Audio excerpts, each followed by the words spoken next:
this meeting of the Community and Economic Development Committee to order. Can we have a roll call, please?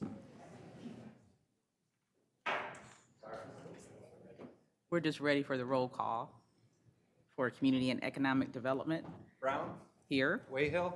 Here. Avery? Here. Llewellyn? Here. Commissioner Lloyd? All right, can we have a motion to approve the minutes? I'll move the minutes, Madam Chair. Been moved and supported. All those in favor say aye. Aye. Opposed? Motion carried. Is there any public comment to the committee? Going once, going twice? Public comments are closed. Communications, Mr. Bradshaw has the 2024 Consolidated Annual Performance Evaluation Report, CAPER for short. Thank you.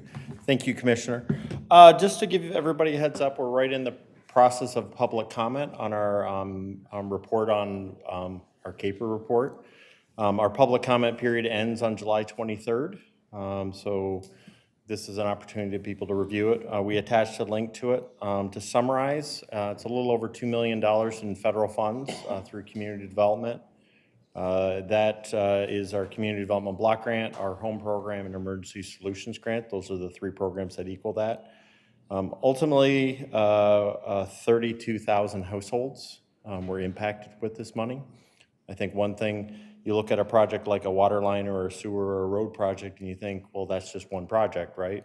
But ultimately, it's all the people along those routes that get impacted by that project. So 45 single-family houses were rehabilitated, 44 CDBG projects done by our local units of government, and we had about 900 people assisted with emergency solutions grants. But more than happy to answer any questions. Thank you, Mr. Bradshaw. What questions do you have for Derek? Madam Chair? Yes, Commissioner Wayhill. Thank you, Madam Chair. Through you to Director Bradshaw, thank you for the report. I'm focused on federal issues right now, and I know if not all the dollars, a good chunk of the dollars you're reporting on are from the federal level. Going forward, the reconciliation passed at the federal level, Congress a couple weeks ago. They're working on the next fiscal year budget now. Any sense of how CDBG and the other dollars that are part of this will be affected? So we've heard some inklings, potentially. They're supposed to release some stuff on Thursday, so tomorrow, that maybe some of the money might be status quo, some other money might not be. But they haven't actually officially kind of released anything yet. From the original budget proposed by the president, all of the funding that I just talked about was proposed to be eliminated. So the question is, as they go through the process, what that ends up looking like. So Thursday, I'll have a better answer as far as a potential direction, but we're still a little ways away from the whole federal process. Okay, so you'll keep us posted. Absolutely. Basically, you've given the same answer as every other director when I ask about federal funding, and I get it. Things are in flux, and there's a fair amount of confusion. But I didn't realize that the president's initial budget was zeroing out all of the federal programs that are, okay. Yep, so the CDBG program that we give our local units of government, our home funding we use for housing, and our emergency solution grant, which are for like homeless programs. Okay, so that means that none of the accomplishment, had we not had those dollars for this report, obviously none of that work we would not have been able to do it. Correct. Okay, thank you, Derek. Thank you, Madam Chair. Thank you. Any other questions? Madam Chair, just to follow up with that, if the president's budget's enacted, it's about 175 people here at the county, and it would affect, not just Derek's department, but also G-Card would essentially not exist anymore, and several programs within the health department. So once we get the final document, obviously we'll know more, but it's a potential tremendous impact. Thank you, Josh. Okay, thank you, Mr. Bradshaw. You're welcome. Do we have any old business? I don't think we do. No. New business, Resolution 2025-1939, approval of an agreement between Genesee County and the sports facilities companies in an amount not to exceed $44,800 to provide detailed market research, opinion of cost, and pro forma for a potential sports complex. The cost of this agreement will be paid from the accommodations tax fund. I'll move it, Madam Chair. Support. Been moved and supported. Question, discussion? Madam Chair, just for point of information, this will be an agreement between Genesee County, the chamber, and then the sports facilities companies, the chamber is putting in half the cost. Madam Thank Chair. you, Mr. Wayhill. Just for the benefit of folks that may have heard about this a little bit, but not entirely, and correct me if I'm wrong, but this is the company that did a study several years ago, prior to our time on this commission, and we're asking them to take another look at the topic, update the study, to see if the county's in a position where something like this would be viable, sustainable, and of benefit to us. Is that That's correct. That's fair correct. And I summary? think during our Impact Genesee Summit, Commissioner Shoemaker facilitated a session on a sports complex and that whole discussion, and I believe that there was some interest there. And so we believe that the study that was done previously was pre-COVID, so we wanted to update that based on current market conditions. Right. So that's one of the main reasons for this study. right? And if I may, the second piece, this is consistent with the meetings that the commissioners have been having in some study sessions to talk about sort of strategic planning and the different buckets that we want to focus on, and this has come up in those. Yes, exactly. Thank you, And, Madam Chair. I also want to emphasize that this is not a study that will determine locale for such a complex. This is just to talk about and examine, analyze feasibility and competition in the region for such a complex. So, any other questions regarding this? Yes, Commissioner Shoemaker. Yes, I didn't mean to jump in front of anyone who is actually on the committee, but if it pleases the board, I'd like to talk now. My question is one, did we send this out for bids, or we just decided to use the same company? Go ahead. This was not sent out for bids. This was the company that was brought forward by the chamber, And we're paying for half, though? half of it. Okay. And because our half is under $35,000, that 30,000. 30,000 or whatever didn't go in front of Doesn't trigger. the purchasing department. Okay. Next is Josh, and you have to put your thinking cap on. What did we spend the first time we did this? Because this shouldn't be as in-depth as it was last time. I thought it was right around this. That's why the number's kind of sticking out to me a little bit, that it's quite large for a recap, of what we're doing and evaluating. They've I can't remember. I want to say it was around 70-some, but I don't want to tell you that number. I wanted to say, I think that was a little higher. I wanted to say around 60-something, and that encompassed a bit more, so that's why I was just wondering. Could you, if you get a chance for next week, get that to me, please? Thank you. Thank you, Madam Chair. You're welcome. Other questions and discussion? All right, all those in favor, say aye. Aye. Opposed? Motion passed. Any other business in front of the committee? No.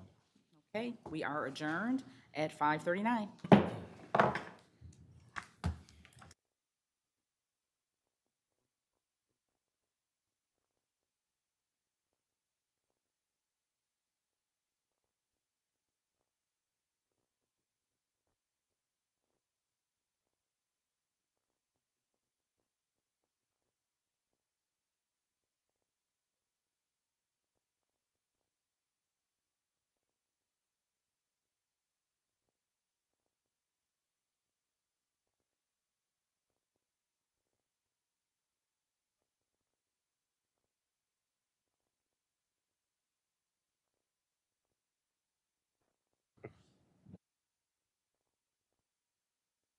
The Finance Committee to order at 5:41. Roll call, please. Commissioner Kuzma. Here. Commissioner Getzinger. Here. Commissioner Wayhill. I'm here. Commissioner Shoemaker. Present. Commissioner Lloyd. We have a quorum. Okay, I need a motion to approve the minutes. Move them. Is there any discussion or comments? Seeing and hearing none, all those in favor? Aye. Opposed? Motion passes. We now take time for public comment to the committee. Is there anybody that wishes to address, from the public that wishes to address the committee? Second time, is there anybody that wishes to address the committee? Third and final time, public comment is closed. Communications, we have a communication from our CFO, Crystal Simpson, to discuss the preliminary expenses budget report that we've been going through. Go ahead, Crystal. So many of you have been involved in budget meetings since noon. I'm sorry this is probably the last topic you want to continue to talk about, but it's very important and we'll be adopting the budget soon. In front of you, you should have a copy of this presentation in case you wanted to make notes. It's also up there for you to follow along. Our general fund expenditures for the amended budget for 2025 were $136.7 million. The 2026 after department requests have been submitted are $126.1 million. So that's a decrease of about $10.6 million from last year. But let's look at that data without ARPA because that still is skewing a lot for general fund. Without ARPA, 2025 is $122.9 million. And then 2026 is $122.6 million. That's a decrease of just over $350,000. As you can see, our budget on the right-hand side, that blue piece of the pie, is our salaries and fringes for all of the staff in general fund. That's about 66% of our budget. Our operating costs are about 17% of our budget, and then our transfers out are also 17% of our budget. The transfers out include the health department appropriation, any grant matches that we have to make for other grant funds for the departments within the county. These next 3 pages have the 2025 amended budget by department, the 2026 requests by department, and then it shows the change, the total change, and then the non-personnel only change. The reason why we started doing that a few years ago is, once we hire staff that's approved by the board, the department doesn't have a lot of control over that. It's union negotiated raises, so whatever that amount comes to be, that's what gets added into the budget. The non-personnel tends to be more controlled by the department as far as the spend goes. Facilities and operations, you can see, had a decrease in the non-personnel of about $1.5 million. They did have that large project that was amended during this fiscal year for the jail netting. That's a one-time project, so that's not included again for 2026. The IT department increased just over $860,000. $330,000 of that is anticipated software increases, and just over $200,000 is for them to refresh some of their server and networking equipment. We were lucky enough to have some ARPA funding that helped us with that the last few years. Now that the ARPA money has gone away, we will need a way to replenish that going forward. The sheriff's office had a decrease of non-personnel of about $2.3 million. That is driven by decreases in grant funds, so they had some one-time grants over the last couple years. Those are be fully spent, so that's why you don't see it once again in the 2026 numbers. And then our ARPA projects are winding down. We're getting very close to completing a lot of those large projects and expect most of them to be completed by the end of September.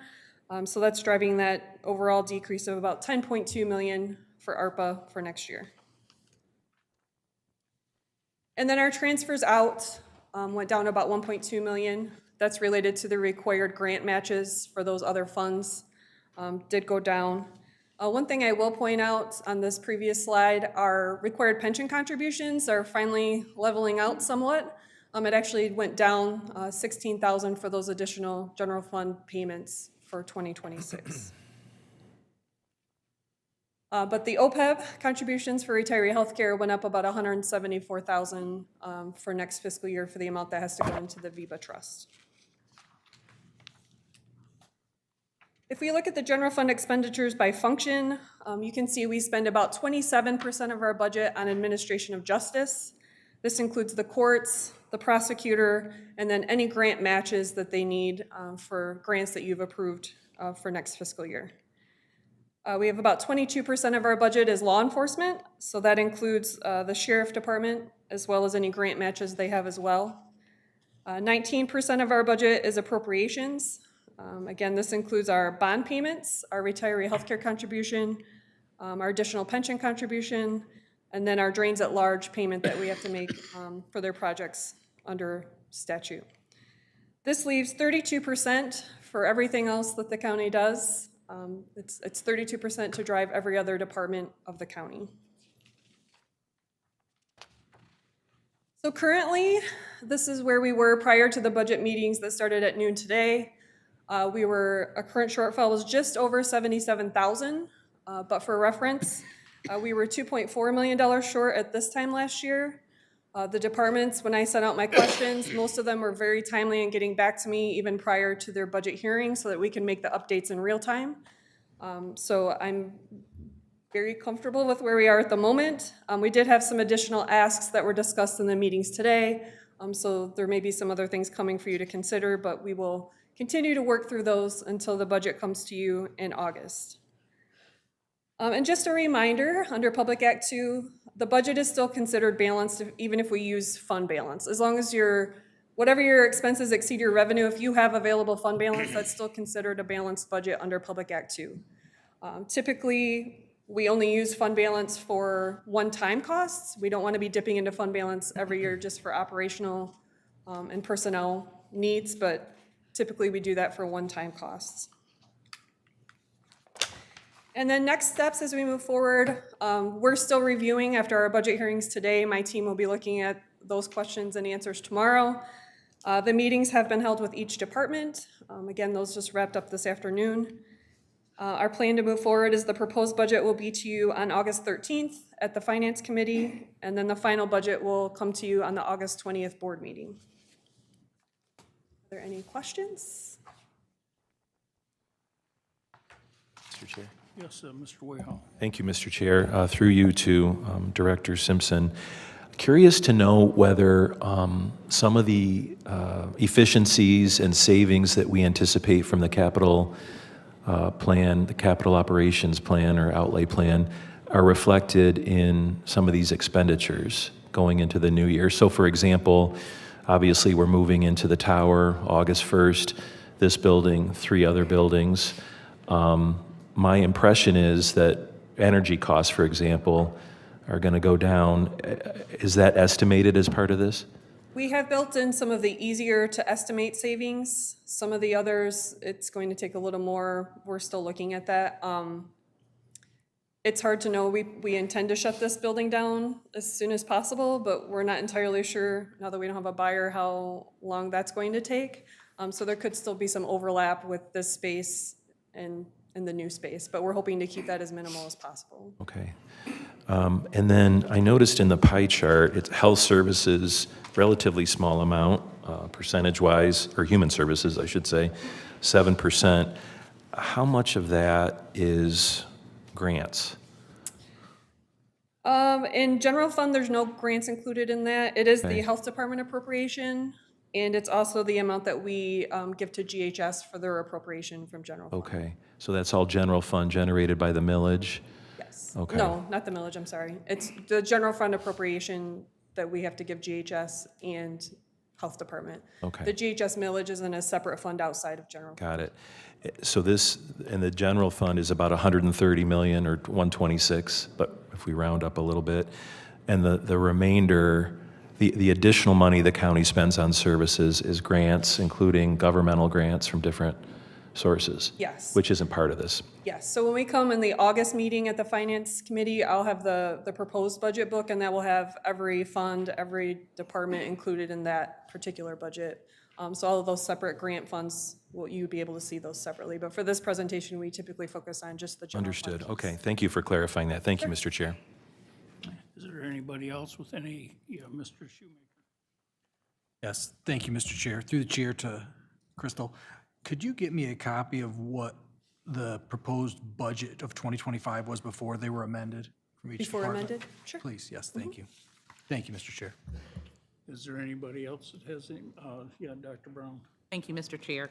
I'm sure, I think I know the answer to this, but I'm going to ask, does the fiscal 2026 pie chart reflect the contract negotiations we just completed and all of those salaries? The ones that are completed, and we have built in some estimation on the one that is not yet settled. Okay, all right, thank you. Anybody? Yeah. If I may, one question Well, through you yeah. to Crystal. With the pension and OPEB contributions, are those just the required payments to maintain, or is there any catch-up payments built into those? That is, so each year we have actual evaluation done, and it determines how much we're required to contribute for our actives that will be eventually retired receiving benefits, as well as those that are already retired. Through our payroll, we have it tied by person because that's how we can bill out grants. But once somebody leaves and we can no longer charge it to the grant, it becomes a general fund cost. So this is just the portion that's not going to be able to be charged through a grant or another department of general fund. But yes, it would be to fund the future payments for those that are currently still working that will retire and those that are already retiring receiving benefits. Just this, they're required then? Just Yes, what- just the required. We haven't the actual- done, Okay. yeah. We do round it when we look at it in September, so there could be a little more than, based on what we have in the budget. We usually contribute whatever the budget is, even if it's a little bit more. 'Cause it gets a little tricky. The actuarial evaluations are actually January through December, and we're on a September year end, so we kind of have to piecemeal it together. So there could be a little bit extra, but no, we haven't built in like millions of dollars or anything to extra fund our pension plan. Make up for, yeah, because we've talked about the deficit several times in that. Okay, thank you. Talk about the OPEB piece, though, because we do have that agreement with the state, where we are trying to get to a funded level, pay-as-you-go, and then we are adding some to. So I think this was during COVID. We were actually put on a corrective action plan for our retiree healthcare. As part of that process, we developed a proposed plan with the state of Michigan, and this X amount per year we would set into the VEBA fund. Public Act 202 changed the requirements of that, so it's either you were 40% funded in your pension, or I'm sorry, retiree healthcare plan, or your annual suggested contribution by your actuary was less than 12% of your entire budget. So we actually fell off the corrective action requirement for a corrective action plan, but we have still adhered to that because we don't want to be in a situation where we're falling below that 40%. Honestly, if you're on the VEBA committee, you can tell that it's not flush with additional money. Even if we didn't do it through this, we do have to fund the PAYGO costs, so the actual costs that are coming out of VEBA, general fund would still have to reimburse VEBA for those payments anyway. So the perk to that is that the VEBA fund can actually invest in dollars that general fund can't because of, I think it's Public Act 40, that drives what you can invest your funds in. So that does help us. The investment returns there are much higher than we can get in those general fund investments. Yeah, if I can, I'd like to make a comment about that. You know, many of us are, you know, concerned, especially with the VEBA, that there's such a large total amount out there. But that's not what's due every year. Sure. And as much as I don't like seeing a line item for 10 million out of our general fund every year, I mean, that's the way it is. And we're making that, and we're sitting, I think, pretty good on that.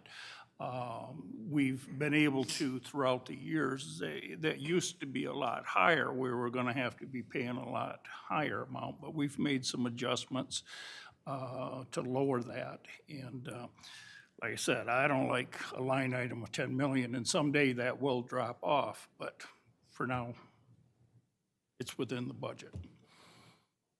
Anybody else have any comments or questions for Crystal? Yeah, Mr. Shoemaker. Thank you, Mr. Chair, through the chair. Crystal, another question I have when I was looking over, just thinking about this right now, is a lot of our legacy costs are paid for through grants as of right now. Do we have an idea if we do, or if we are to lose some funding from the approval of the federal and state budget? You know, because a few years back, the state cut us and we had some food programs that suffered at the state level. And this time, we're worried about the federal level losing dollars. Do we have an idea what that number would be of those employees, or when is the soonest we would see it? Yeah, so I do have a report. We've been evaluating how the federal grants would affect us, so we've been running reports. I do have that information in my office on a spreadsheet. I don't remember the number off the top of my head, but I do have it, if you would like to know how much. Please. And then next question, if I could, Mr. Chair. Do you have an idea, are we going to be able to fund that number through general fund? Which obviously we have to, but is that number in here, is I guess what I should ask? No, it wouldn't be budgeted in here if it's a grant. So even some of the funding, if we were to lose it, so we talked about CDBG when Derek was up here earlier. I think he has funding, even if it isn't going to be no longer moving forward, he would have it through May of next year, so May of '26. So not all of those will directly impact the budget the first year. It may not be until our 2027 budget that it would take a big hit. But we do have that tracked, and we would know what the impact would be, and yeah, it would lead to, if all of those grants that are, and not all of them are federal grants that are supporting some of that pension payment, thankfully. But if we do lose that federal money, I would know how much of that money would have to come into general fund, and we would have to look at it and decide what to do. If I may, because that's quite the number. If you and I have spoke on it before, so, but okay. Yeah, if you could also kind of just give me the idea on that, I'd appreciate it. Thank you, Mr. Chair. Anybody else? Dr. Brown? I just want to, thank you, Mr. Chair. I just want to make a couple of comments about the budget hearings. I've had a chance to sit in on several of the budget hearings this past couple of weeks, and I just want to applaud the department heads and the staff for giving lots of thought to the many questions that we asked this year about their budgets. They're thinking critically about worst-case scenarios relative to federal funding. They're thinking critically about continuous improvement, and they're thinking about efficiencies and effectiveness that we can do as a county to help mitigate what might be transpiring or coming down the pipe. So I just want to take my hat off to all of those staff members that prepared and really thought about answering all of those questions and giving us some projections about what to anticipate. So thanks for your leadership, Crystal. Sure, thank you. Anybody else? Yeah, I just wanted to add, piggyback on what Dr. Brown said. I was very impressed with all the directors and co-electeds coming in and being very reserved or conservative. They're not coming in and asking for, big anything, but, we've lived through this for a number of years, and so our staff, they know where we're at, and they've been very conservative in their ask, and things have been going very well. Is there anybody else want to say anything or ask anything of Crystal? Seeing none, thank you.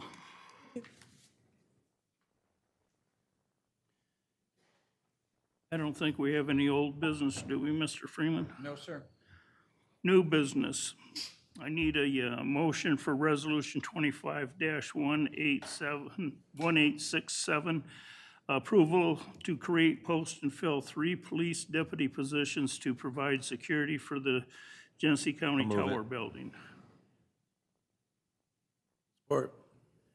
Okay, I got a motion and support. Is there any comments or questions? Yes. Thank you, Mr. Chair. I support this resolution. Just curious about, is this enough coverage? I know we probably won't get into all of the details about, because it is security coverage, but I just want to make sure it's enough. So the idea has been that we'd have a deputy at the front door, a deputy at the back door, and then a deputy that is wandering, both outside, in the building, and then in the parking deck. So we'll have 3 deputies there when the building is open. Okay, thank you for clarification. Concern is like vacation time, if somebody's out because they're sick or whatever the case may be, large building, a lot of staff in that location. I'm wondering, should we at least have 4, because there will be, with the 3, there will be times where you won't have that in a building that large with as many people. Thinking about, potential evacuations, those kinds of things. Yep, and in discussions with the sheriff's office, and they can speak for themselves in terms of how they're going to manage it. They were talking about backfilling from other positions. Got it. Yeah. Okay, all right. Yeah, and that would be our plan. I think 3 would be good to have the front door back, and then the roamer, they would switch on and off. We could fill it with other road patrol spots or courts if they're heavy that day, and we'll just backfill it that way. As far as emergencies, we also do have the emergency manager. Chris Metropolis is there, he's certified police officer. Any incidents that are arising of that, he's definitely going to come up and assist, and hopefully we don't have any other incidents like we did the other day, but if we do, everybody's going to come and assist then. Thank you so much. I'm comfortable with that. Just a follow-up, you mentioned something that I do have a question about emergency management through you, Mr. Chair, to both Mr. Freeman and Corporation Counsel. If we can have like something put together that really spells out what that looks like in terms of emergency management. My understanding is that there's some responsibility that this body has for that. So I think having that for everybody to better understand it, I think would be great for those who may not understand. I certainly want to have a better understanding of it, the emergency management piece. Thank you so much. I'll work with Corporation Counsel to get a memo drafted for you guys. And it's, these are 2 or 3 completely new positions, and it's within our budget that we already have, or in addition to this year's budget? Okay, thank you for the clarification. Anybody else have any comments or questions? Hearing none, all those in favor? Aye. Aye. Opposed? Motion passes. Thank you. Resolution 25-1872, excuse me, forwarding to receive and file a copy of the paid county bills for the weeks ending 5/25/25, 6/1/25, 6/8/25, in the total amount of $8,431,989.75. Support. Is there any comments or questions? Seeing none, all those in favor? Aye. Opposed? Motion passes. Resolution 25-1920, notice to intent to sell bonds. Move it. Support. Is there any comments or questions? Okay, seeing none, all those in favor? Aye. Opposed, motion passes. Resolution 25-1954, approval of proposed budget amendment to the 24-25 appropriations resolution for various line items as described in the attached budget adjustment. Move it. Support. Is there any comments or questions? Seeing none, all those in favor? Aye. Opposed, motion passes. Resolution 25-1956, approval of a proposed amendment to the 24-25 appropriations resolution reallocating expenditures within the community corrections budget. Move it. Support. Any comments or questions? Seeing none, all those in favor? Aye. Aye. Opposed, motion passes. Resolution 25-1961, approval of a budget amendment for the additional $25,000 in the service, I'm having problems here, in the service contracts line item ending in .004 for FY 24-25, and to authorize annual payment to Carpel Solutions for the cost of the prosecutor's office records documentation management system, otherwise known as the prosecutor by Carpel, in the amount of $85,000. I'll move it. Support. Is there any comments or questions? Mr. Shoemaker. Thank you, Mr. Chair. Through you, just if someone could answer, is, I see the $25,000 increase, what is it for? Or is it just a continuation of the original contract? Prosecutor's office is here and can speak to it. The $25,000 has resulted from an increased cost for storage of various data, audio, video, photos, because we still have not implemented our NICE program, which we had contracted to store all such data, but we haven't got that up and running yet, so we are still storing all this video and photos and the like in our Carpel system. And that is more expensive than the NICE program. And as of the writing of the memo, we did not have a start date, but we've just learned today that we're probably going to be able to begin that by the end of this quarter. And that will cut our costs down in storage in Carpel. So we got 2 different programs. NICE handles the data storage.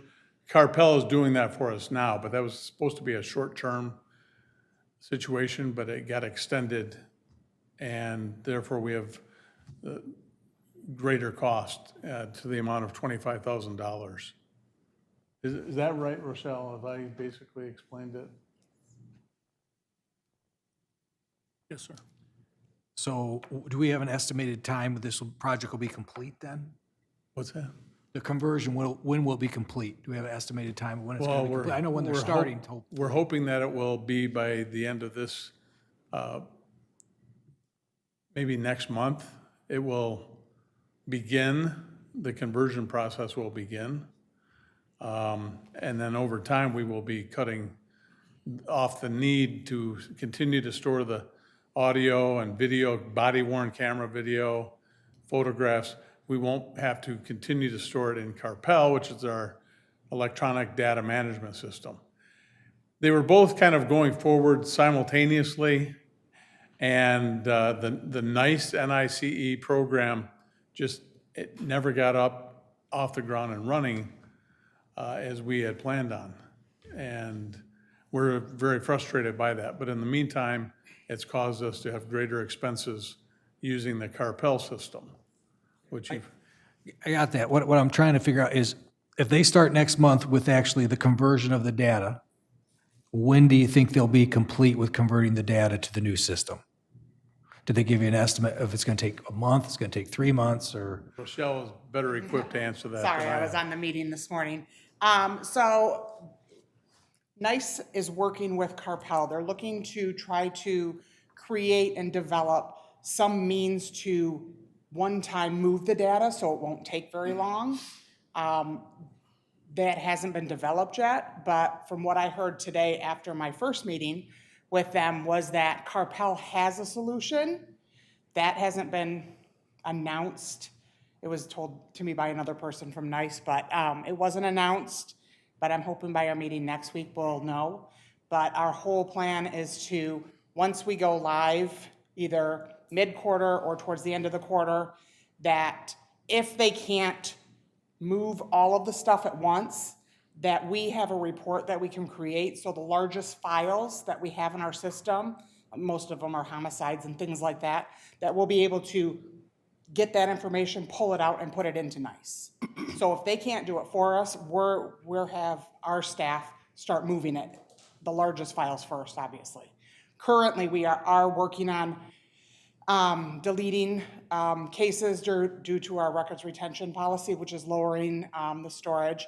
And then as we work through our records retention policy, because we haven't finalized that yet either, we can start to delete and move cases out of the system. Because some of the cold cases, which are cases that have closed, they've pled, they've served their time, they've done all that, we keep them for so long and then we can get rid of them. But every case is different, so we have to look at all of them. Because some person that could be on probation for something, then violates, goes to prison, then maybe extends. So that case could have been 2 years to begin with, but now it's 12 years because he got 10 years in prison. So we have to look up every single case in that fashion, which if you're talking about all the cases we've handled over the last 30, 40 years, that's a lot of cases.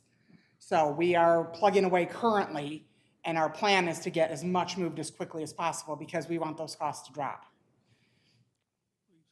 So you're cleaning up the files then? You and your staff are cleaning up the files as they come over? Right now, yes, we are. Okay, all right. My next question, if I may, Mr. Chair, is this $25,000 for a year then? So the total invoice for this year, we planned on it being around 50,000-ish, maybe up a little bit just because of everything goes up.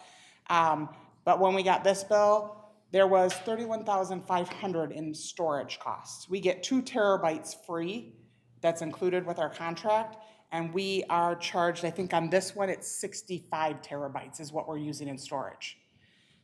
So in our NICE program that we're switching over to, they do not charge us for the amount of storage. They charge us by the case. So it's less costly in that fashion. So we anticipate, hopefully, if we can get them all done within the next 6 months, or at least a good majority of the big stuff out, that those costs will go down a lot more. Anybody else? Seeing none, all those in favor? Aye. Opposed? Motion passes. Thank you.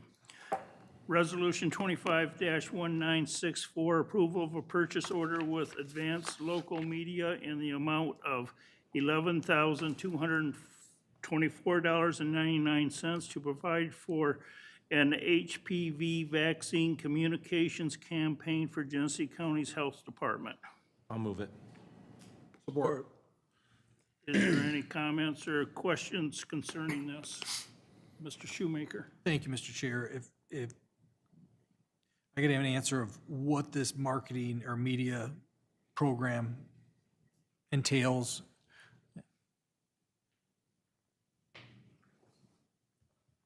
Good evening, Commissioners. So this marketing campaign is part of a work plan for a grant that we received earlier this year. It is the NACHO Strengthening Immunization Program Communications and Outreach Capacity Grant. And part of that campaign is, part of that work plan is to develop a campaign to increase HPV vaccine awareness among the adolescent population in our county. So this is to just develop the plan, or is this some of the advertising and media blitz that comes along with the plan? It would be both. They would be developing and implementing it. So the plan would be to, once developed, to use it across different mediums such as YouTube, Instagram, Facebook, MLive, different medias like that. Thank you, Mr. Chair. Anybody else? Seeing none, all those in favor? Aye. Opposed? Motion passes. Resolution 25-1967, approval of the FY 25-26 Child Care Fund Annual Plan and Budget. Move it. Support. Is there any comments or questions? Seeing none, all those in favor? Aye. Opposed? Motion passes. Is there any other business, Mr. Freeman? No, sir. Okay, I adjourn this meeting at 6:14.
The meeting of Genesee County's Governmental Operations Committee is called to order at 6:14 PM.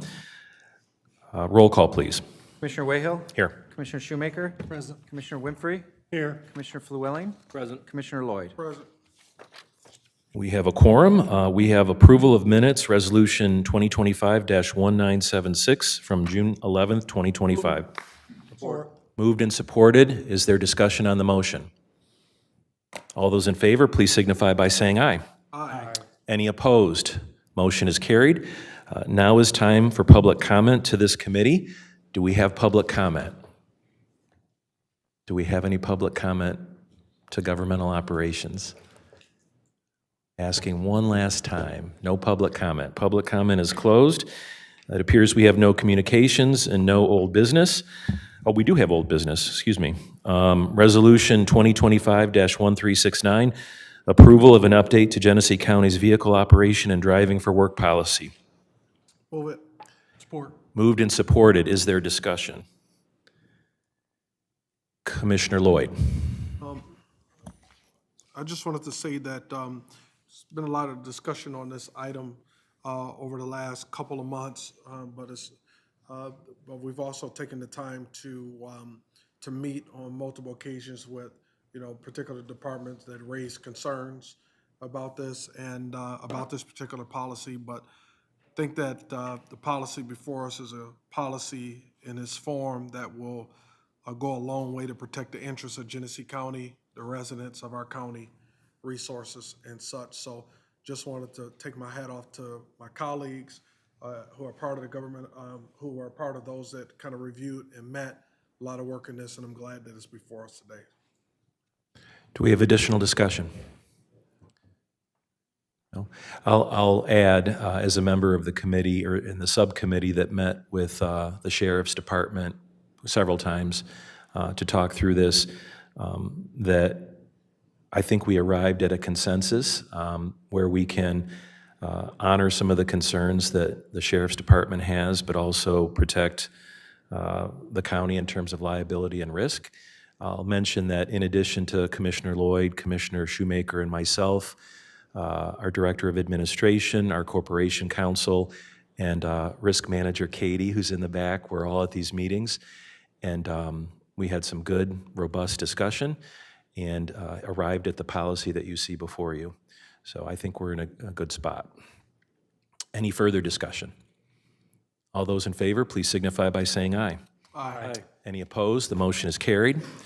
Resolution 2025-1815, approval of an agreement between Genesee County and United Way of Northwest Michigan in an amount not to exceed $200,000 to provide for the Genesee County Employee Tri-Share Program. The cost of this agreement will be paid from the account listed. I move it. It's been moved. Is there support? Support. Moved and supported. Do we have discussion? Mr. Flewelling. Yes, sir, I do have a couple of questions if somebody's available. So, If you would give us your name and title, and then we'll go from there. Good evening. Anita Galeta, HR Director. thank Commissioner. you, through you, Mr. Chair. I know we did have some discussion about this after the last meeting. I just want to go over a couple of the numbers again. How many employees did you say participate in this plan? We have about 20. About 20? And that is a split 200 from us? It's a three-way split. The cost depends on the cost of the care. But in total, the total program could be 600,000, right? Sorry.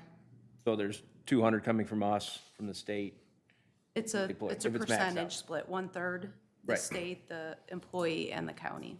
Right, the 200,000 is not the total, right? The 200,000 is a request for the next budget Is year. our portion? Correct. Okay. Now, my second question is does this count as taxable income for those employees that receive this benefit? This isn't income for the employee. Our portion is actually paid to the child care provider.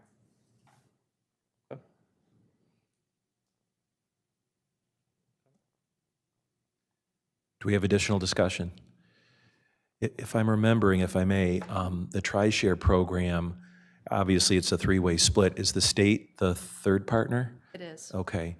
And this is designed to help employees who are parents, obviously, because it's childcare, who don't qualify for other programs based on their income. Correct. This is the middle gap of employees.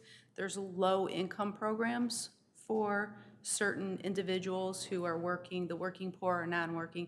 This is that gap of people who work and earn too much to qualify for the other programs, but the cost of daycare could still be a barrier to entering into or staying in the workforce. So, and this is one of the benefits that we've talked about offering, I mean, at least when we adopted it, to try to, improve morale, but also improve the quality of life for our employees who obviously don't qualify for other options. Correct. Okay. Do we have additional discussion? Commissioner Flewelling. Okay.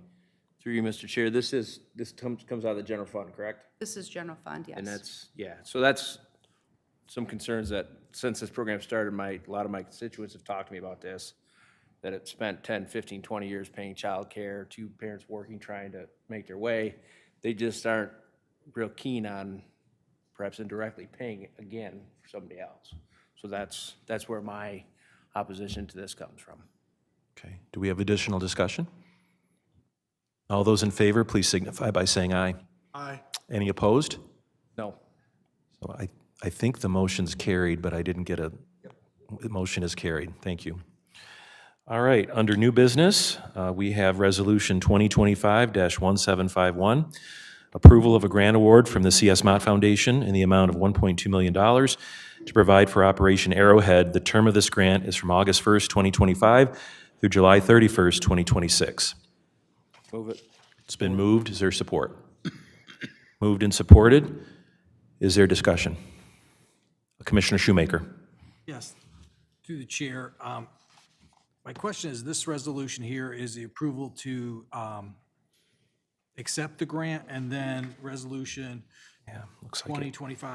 2025-1968 is the approval to provide the services? That's how I understand it. Those are in tandem, or no, not right? Mr. Freeman, would you? Captain Murphy, jump in if I'm explaining it wrong. 1751 is the upcoming year's grant, and then 1968 is an extension of the last grant. So we had some funds that were unexpended. The Mott Foundation, it ended at the end of May, so we need to extend that contract with them to expend those unexpended funds. Two different. That is Did correct. he get on, did he hit it? He got it, You could yes. have gave him a hard time and said no, but okay. All right, thank you very much, Josh. Do we have additional discussion? So just so I understand it, because I was mistaken, the resolution that's listed as number 9 is the previous grant where we had remaining funds, and we're asking for an extension on the expenditure of those? Yes. Got it. Okay, thank you. I- Commissioner Lloyd. Thank you, Mr. Chair. Through you to the presenter. Glad to hear that my foundation is allowing us, to hold on, use those funds in the future. My question is there a specific reason why we were not able to expend those funds? Like, what was the contributing factor? Was it staffing? What was it? I think for a small period, it was staffing. We were watching the overtime with it, stuff like that. We were trying to monitor that. And we tried to get them just to roll it over into this contract, and they would rather just expend it out and then start fresh with a new contract. All right, thank you. Do we have additional discussion? Commissioner Shoemaker. Through the chair to Mr. Freeman, when we discussed this before, there were ARPA dollars as far as the matching funds, and now, to be clear, to explain to everybody, those funds are no longer That's correct. available, so So for Resolution 1751, there is no required match. thank you. No for general fund match, there's no ARPA match. Yeah, and thank you to the Mott Foundation for working with us on that. Do we have additional discussion? All right, thank you, Captain Murphy. All those in favor, please signify by saying aye. Aye. Any opposed? Motion is carried. Resolution 2025-1841, approval of a contract addendum to software hosting agreement with Global Vision Technologies to provide augmentation to case management software. The cost of this addendum is $9,062.50 and will be paid from the account listed. Move it. Moved and supported. Is there discussion? All those in favor, please signify by saying aye. Aye. Any opposed? The motion is carried. Resolution 2025-1877, approval of a request by Genesee County Sheriff Department to accept the 2025 Marine Safety Program Grant Agreement from the Michigan Department of Natural Resources in the amount of $14,950. Move it. Moved and supported. Is there discussion? All those in favor, please signify by saying aye. Aye. Any opposed? The motion is carried. Resolution 2025-1909, approval of an amendment number 1 to the acceptance of access and visitation grant from the State Court Administrative Office for FY ending in 2025. Move it. Moved and supported. Is there discussion on the motion? Could we just have a little explanation, a little more explanation on this? Commissioner Shoemaker. I'm not sure who's here to speak to this grant. Maybe nobody. I can help. Crystal's volunteering. Oh, this is the friend of the court grant, yeah. This is the access and visitation grant, right? Okay. They previously were awarded $15,000, and the granting agency came back and gave them an additional amount that's just over $6,000. There's no match required for that. I'm just looking for a little explanation on the program. Mr. Shoemaker. More. Oh, that part I don't know. Sorry. Can you just get, let's move it forward and we'll get it. Thank you. All right, any additional discussion? All those in favor, please signify by saying aye. Aye. Any opposed? Motion is carried. Resolution 2025-1931, approval of a request by Genesee County Prosecutor's Office to apply for the 2026 Crime Victim Rights Grant from the Michigan Department of Health and Human Services. Move it. It's been moved and supported. Do we have discussion? All those in favor, please signify by saying aye. Aye. Any opposed? Motion is carried. Resolution 2025-1945, approval of the annual SAAGS self-funding insurance resolution. Move it. Support. Moved and supported. Do we have discussion? All those in favor, please signify by saying aye. Aye. Any opposed? The motion is carried. Resolution 2025-1951, approval of a contract between Genesee County and the Mount Morris Consolidated Schools in an amount not to exceed $240,000 to provide educational services for the court community educational programs at the Genesee County Juvenile Justice Center. The term of this agreement is July 1, 2025 through June 30, 2026. The cost of this agreement will be paid from the accounts listed. Move it. It's been moved. Is there support? I'll support it with a question. Moved and supported. Commissioner Shoemaker. Just as a question, and obviously we don't have anybody here. I believe Sam is here. Oh, is he? All right. Super, thank you.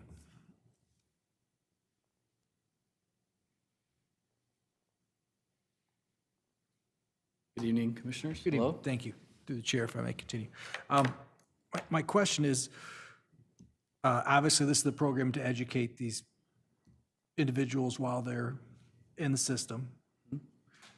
Do we have a way of measuring their success? Are they taking at the end, are they taking any standardized testing or anything else like that to make sure, you know, it's not just a situation where, guess what, we come in, they sit through the classes, we pass them along, so we're making sure we prepare them, because all these programs are wonderful, as I've said over the years, but if there's no barometer to measure the success, it could just be wasted dollars. So I'm just wondering, is there something in place to do that? Yes, it's an accredited curriculum, so they do work toward whether it's, you know, given the age, whether it's a GED completion or just standard alternative programming. So it's a certified, you know, schooling curriculum with the youth, and it's at JJC for those that are in detention or in day treatment, and in the community program at the facility that works with Peckham. So they are indeed receiving credit. But let me, if I Commissioner may, Mr. Shoemaker. Chair. To clarify, I understand it's an accredited system. My kids go to a public school and it's an accredited system, but I can tell you there's certain things they are not getting any real knowledge out of. I just want to make sure if we're spending this money, these students are getting the best opportunity they can to better themselves. And so what I'm asking is there some type of testing, because we've all heard the stories of just pass them along and let them become someone else's problem. Not just with juvenile detention, but in public education, period. I just want to make sure if we're spending our money, these kids get the same advantage, or a better advantage maybe, than they would anywhere else. And obviously, the kids have to participate to want to be better, but I'm just wondering, is there testing after the fact to see, other than just while they're in the classroom, where it might be just a pass them along situation, is there anything when they finish up to see if they're ready to move on to college or anything else like that? Sure, that's a really good question. I can't speak with much particularity of ours, looking at kind of post-graduation or post-completion, whether we assess kind of their educational outlook and transferring to maybe the job situation. But they're in conjunction with their servicing at the Juvenile Justice Center and at the day treatment program, they're augmented by vocational skills trainings and real-life skills and job placement and things of that nature. But that's certainly a good metric to examine on the educational piece. Just as a, if I may continue, Mr. Chair. You may. And since you're on the Mott board, or at work for Mott, you know, Mott, when you're a student and you're entering the college, they have an exam they have you take for an entrance exam to see. Not at Mott, we don't. We have. Anymore? No, we have we're open enrollment. But if you look at U of M Flint and other places, they do have. That's what I'm wondering, if we could work with someone maybe for these kids to come up with something to evaluate how we're doing for these young people to see if we're preparing them. I'll say this, we don't have an entrance exam, but we do assess their capabilities in reading, writing, math, through testing that we do. But even if they're not successful in any of those, we still allow them to come to the college. So maybe that's what you're saying. Well, what I'd like to know, what I would like to know is, are the dollars being spent wisely? These young people, they're getting a chance to better themselves, but are we giving them the best opportunity possible to do that? And when they leave, are they more prepared or better prepared to enter the world? I just want a way to measure whether we're doing this right, and I'm just looking for some way, or somebody maybe has an idea other than what I do, how to do that. Yep, I think Mr. Freeman's trying to, So these kids typically aren't there for their entire high school education, right? They may only be there for a month, but while they're there, we've got an obligation to keep them moving through the system. So, can we evaluate the kid that's been there for a month and the teaching that they've got for a month and say that, that teaching was effective? I don't know that there's a tool or a test that exists to do that. But this is just like if they were not at the juvenile justice system, they'd be going to school every day. They go to school every day here, and we've got to pay Mount Morris to do that. Oh, I understand So I mean, I understand what you're saying, like if they were there over the year, could we measure at the end of the year compared to where they were at the beginning of the year? Maybe we can look at doing something like that, but sometimes these kids are just there for short bursts, and it would be hard to evaluate whether, their time there was enough to get them, further ahead. But I understand what you're saying, and we'll work to see. I if we can have come a up- suggestion, Commissioner, if I may. So the provider of the service, the vendor, if you will, is Mount Morris Consolidated Schools. Tonight's a committee meeting. If we move this through, assuming it has the votes, why don't we ask the provider to attend next week and address some of these assessment questions? I think they're valid. I also think, if you've got someone for a week or a month, it's hard to have an impact. But no reason we shouldn't ask the questions of the people providing the service and who should be doing the assessment. If they could come up, maybe we could ask those questions. Is that possible? Oh, of course, yeah. We have good partnership with Superintendent Nikki Kujat, so yeah, I'll ask if she'd be present. We'll have a more robust discussion on specifics. Could you also provide how many students you put through in a year and how long they're actually participating in the program? So I can evaluate whether it is a month or maybe it is a full year? Certainly. Thank you. We can provide, can be a last 2-year look back of the young people who are in the center, their time there, and then in the community programs. But again, it's a variable proposition, but certainly. Please, thank you. Thank you very much, Mr. You're Chair. welcome, Mr. Shoemaker. May I ask a question? So in terms of development, educational development and training, Mount Morris isn't the only provider that we use out there. Am I right? Oh, yes, that's right. So there's quite a number of providers, all of whom, or most of whom, are funded in the last committee meeting through the Child Care Fund. Right. So Mount Morris is one of many service providers for our youth. Okay. And so Something for us to keep in mind, given that we obviously want to assess all the providers, or not assess them, but find out what their plan is to know that they're making a difference for these young people. So we'll file that away for now. No, it's very good, and myself and the presiding judge McDowell have taken a good Peckham, look at our partnership. Is Peckham one of them? Peckham is currently Right. one of our many partners, but we are looking critically about new partners and existing partners in relationship to make sure we can improve. Obviously, we want to make sure we're doing best for our youth. So, We have additional discussion? Mrs. Brown, Dr. Brown, sorry. Thank you, Mr. Chair. So my question was along your line.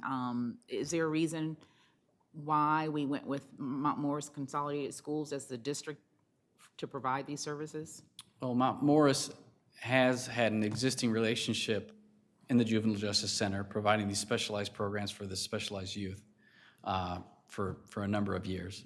We have a good relationship with them. The superintendent and the principal and the staffing knows the kids. That's, of course, a positive. More globally, Mount Morris is a really good partner just generally with the county as far as the Ignite program. They're just well attuned to assist the county in educational efforts. But no, I mean, that aside from their history and the relationship they currently have with our partners in the juvenile justice realm, that was one of the reasons we have continued to work with them. Commissioner Brown, sorry. That's okay.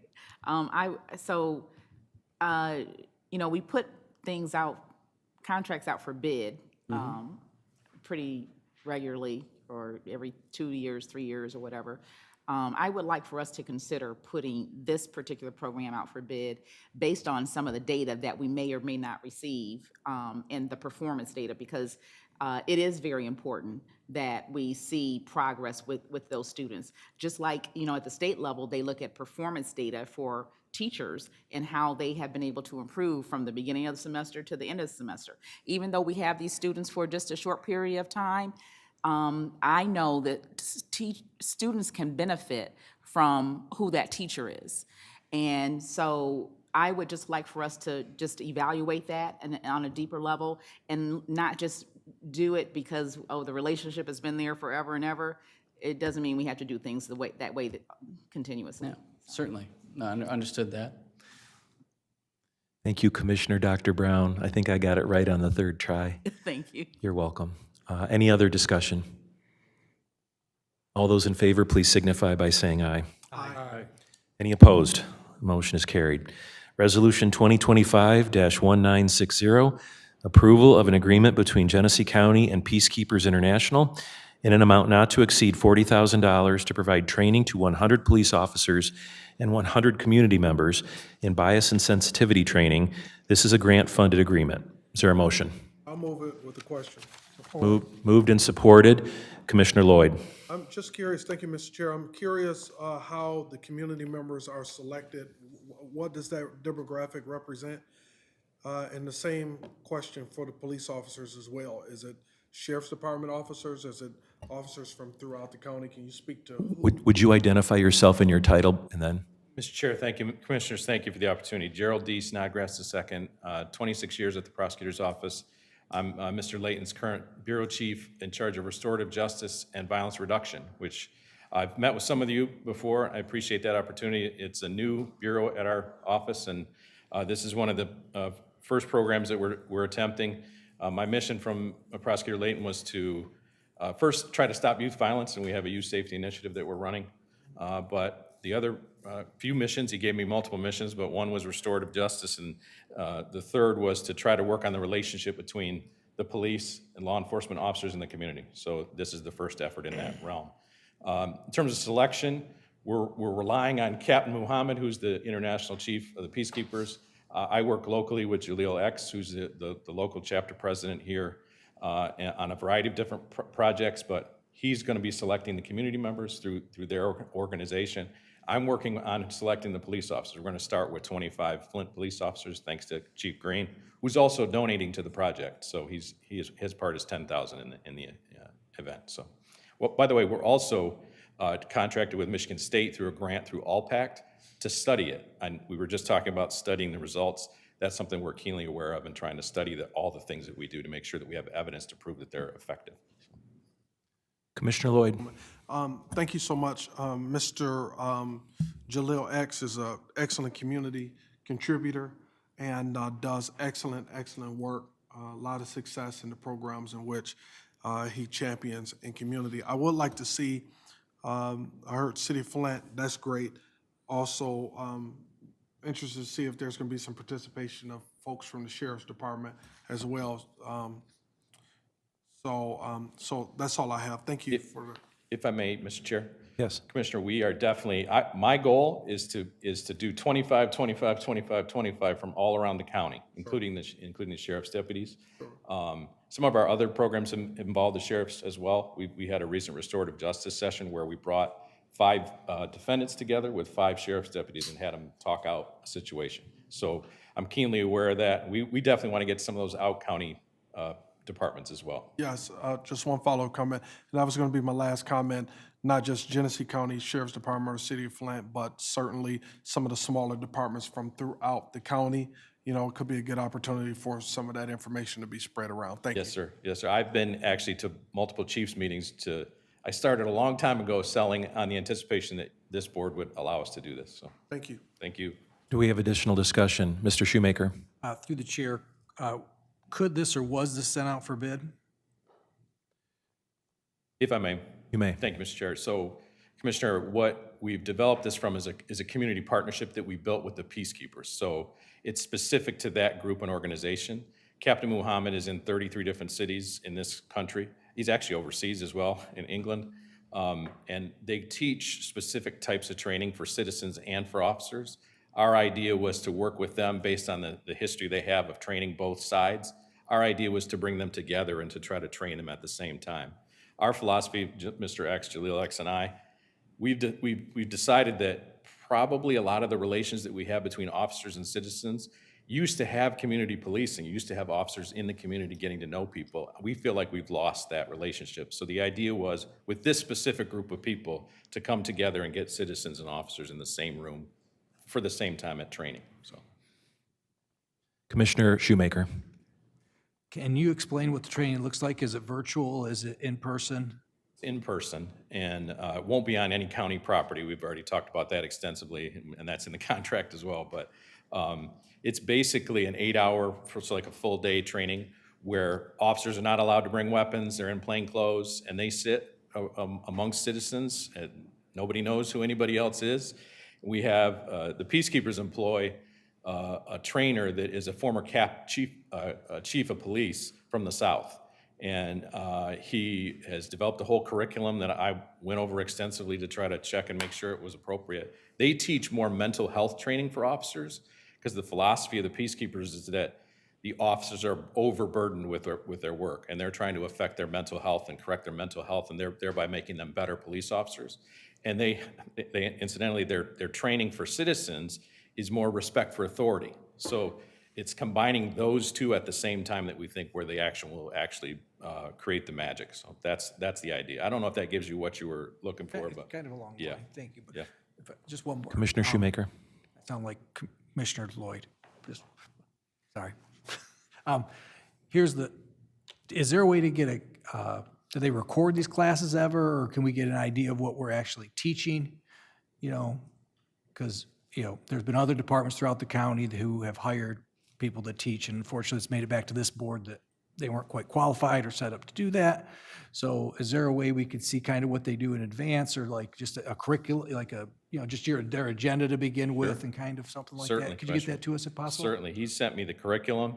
I know it's a proprietary product of his, so you know, I'm sure that's not a problem, but I can ask them if it's okay to release that. But they've done this all over the country separately. They've never done it ever. I don't know of any program that's ever done citizens and officers together. That's why we think this is going to be a real boon for the city and the county. But yeah, I can definitely get that curriculum for you. Please, thank you so much. Do we have additional discussion? Commissioner Winfrey and then Commissioner Lloyd. Yeah, I just had one question. Have you entertained the idea of partnering with Genesee Health System, who I think have a similar type program in terms of training of police officers, particularly with the mental health issues? So not through this program, Commissioner, but we have a separate youth safety initiative where I'm trying to work on the issue of youth violence in this community, and GHS is a partner in that with us. We've talked about this mental health issue. I know they do ride-alongs with sheriff's deputies, and so, you know, they're there for us in another realm, not in this specific training, but I'm aware of it. Okay. Commissioner Lloyd. Oh, I was just going to make one other comment. You know, we receive a lot of requests for, or variant requests for like different organizations to have different events or different causes and so on and so forth, which I have no issue supporting with funds if funds are available. But I just want to highlight, you know, this is one of the few that I've seen where it hasn't been for an event, but it's been to provide some type of information or training to help make the community better. Like in the instance of what they're talking about, sensitivity training and bias, we know that there are concerns afoot across community when it comes to those subject matters. So I just want to say kudos to you, Mr. X, and the entire team for bringing something forward that will help to make the community better. And you're doing it in a broad way, officers and community. So folks are receiving the same information. I think that's wonderful. Thanks. Thank you. Thank you, sir. Do we have Commissioner Cousineau? I don't sit on this committee, but I did have some questions. On the surface, it looks like there's some overlap with some of this. And, you know, I know that at least through the Sheriff's Department, we've done a lot of training along these lines to help de-escalate situations. Last I knew, all the sheriff deputies had been trained in that, but also within the health millage for the GHS. Part of that millage is to be used for, I think, some of these types of programs. Have you sought through them any funding instead of through the way you're going now? Commissioner, I have not. Kaylee Baker is the person that we deal with at GHS, who I think runs that program, if I'm not mistaken. And as I mentioned, she works with us on the youth safety initiative. She's going to help us a little bit with some of that in the youth safety sense, but not through this. This is already funds coming out of a grant that we already have, the Prosecutors High Crime Community Support Grant. So we're just using funds from that to go towards it. I understand. Yeah. Thank you. Do we have additional discussion? The unique part about it, Mr. Chair, if I may, is You may. is the combination of the two sides, right? So the training that you're speaking of, the deputies were trained by experts in the field of bias and sensitivity. We think the extra added piece that we're offering here is to have community members along at the same time. I, myself, Judge Gwynn, have done training with community members as well. We used to talk about it like how not to get shot when you get pulled over training. We used to do it for his young sorority member, fraternity members. But we've never known of any across the country, and we looked, of the two sides coming together. So that's where we think the unique piece will happen here. We're trying to foster trust and better relationships with law enforcement and the community. Yeah, my only concern was that I know there's a fair amount of money available through GHS. And as soon as you said grant, fine. I tried to attack their money from a different way. We tried to get counselors for our youth safety initiative, and they were willing to give it to us. The problem was they can't find certified counselors anywhere right now, so master's level counseling. So, thank you. Can you, any other discussion? I just have a question. Could you give us a timeline on implementation? And We would like to do it before October starts, and we believe that we can. I've been working on this behind the scenes before the ask to make sure that we're ready to go. It's just a matter of if we can get Captain out here and take care of it. So start date potentially before October. Yes. How long? I mean, it takes time to recruit folks to be part of it. Then you've Captain's got told me he already has 25 citizens ready to start. So, and the chief has assured me that the first Flint officers are ready to go as well. So Okay. it would be, the problem would be recruiting the folks after that. But Understood. I have a hunch the citizens won't be in trouble. I have a hunch that I'll have the tough part getting the officers to come down. But I'm pretty persuasive. Okay. So. My sense, Gerald, is that this commission would be interested in hearing an update maybe in 6 to 8 Definitely. months Love to be here. as Yeah. to progress. And That's my mission from my boss behind me. So all right, I appreciate you, and I appreciate the prosecutor and all that you're doing to help the community. Thank you. thank you, Mr. Chair. Commissioner Lloyd. One additional question, the grant that this money is coming out of, what was the total amount? That's a question, I apologize, but I don't know. I certainly can get for you, but yeah. It's okay. This is a piece of it, I'm pretty confident, so. Okay, and then one other question, in terms of that grant, do you know of anybody else who's utilizing that grant, or? Again, that's out of my purview. I apologize for that. I don't know the answer, but I can find out for you. Sure. Okay, is there someone here who may know the answer to that?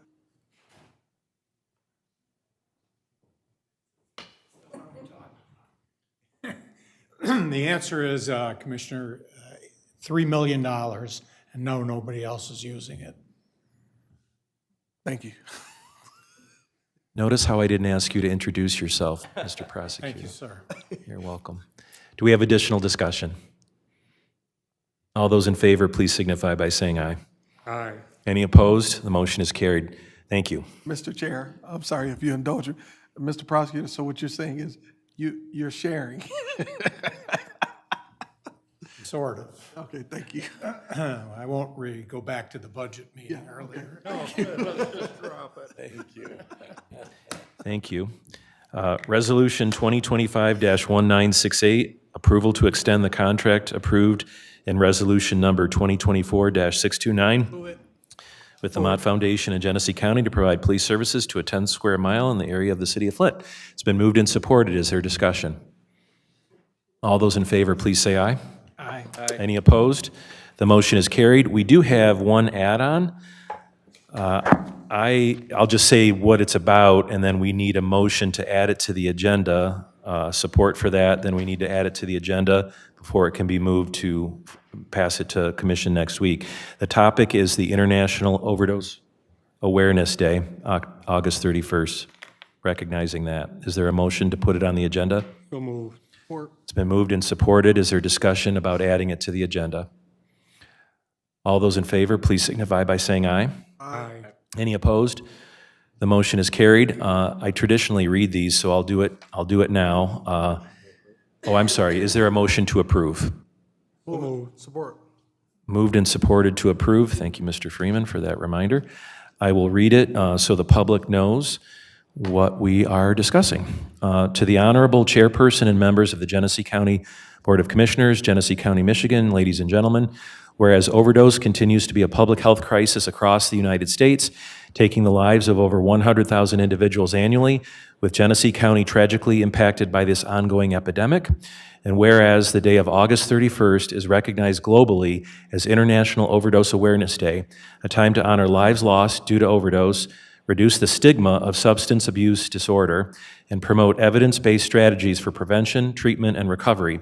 And whereas the Genesee County Board of Commissioners acknowledges the urgent need for continued education, compassion, and support for individuals and families affected by substance abuse and overdose, and whereas recognizing International Overdose Awareness Day provides an opportunity to remember those we have lost, raise awareness of life-saving resources such as naloxone, and affirm the county's commitment to harm reduction, access to treatment, and recovery-oriented care.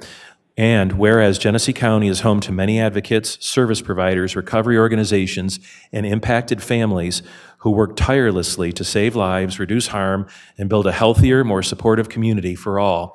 And whereas each year on August 31st, landmarks across the globe light up purple in recognition of International Overdose Awareness Day, a powerful visual tribute to those we've lost, a show of solidarity with the bereaved, and a public call to action against the overdose crisis. And whereas Genesee County joins this global movement by committing to the Light Up a Landmark initiative, illuminating local landmarks in purple on August 31st to honor lives lost, support those in recovery, and raise awareness of the urgent need to save lives and address the overdose epidemic with compassion and urgency.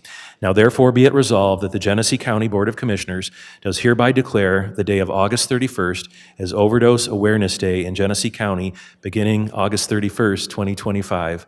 Be it further resolved that the board encourages all residents, organizations, and government agencies to observe this day with appropriate activities, education, remembrance, and advocacy efforts to reduce overdose deaths and support the health and dignity of all community members.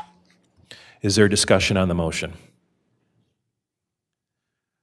So I'll simply say that as a county commissioner, I've been attending where I'm able the meetings of the opioid task force. This is a group of citizens, providers, but regular people as well, many folks who are in the recovery community. They meet every other Friday, and it's been eye-opening to me to hear the discussions, but it's also important to this commission, particularly because we have the opioid settlement dollars that are out there for Genesee County to use to help people who are in the circumstances that are described by this very resolution. So it's been a privilege to sit in on those meetings and contribute where I can. I'll just say that we've got at least 4 of those folks here tonight. Raise your hands if you would and wave at people. So there's 3. Actually, there's 4. So thank you for your service, your ongoing service to the county in this regard. Is there additional discussion? All those in favor, please signify by saying aye. Aye. Any opposed? No. One opposed. The motion is carried. It appears we have no other business on our agenda, so this committee is adjourned at 6:55 p.m.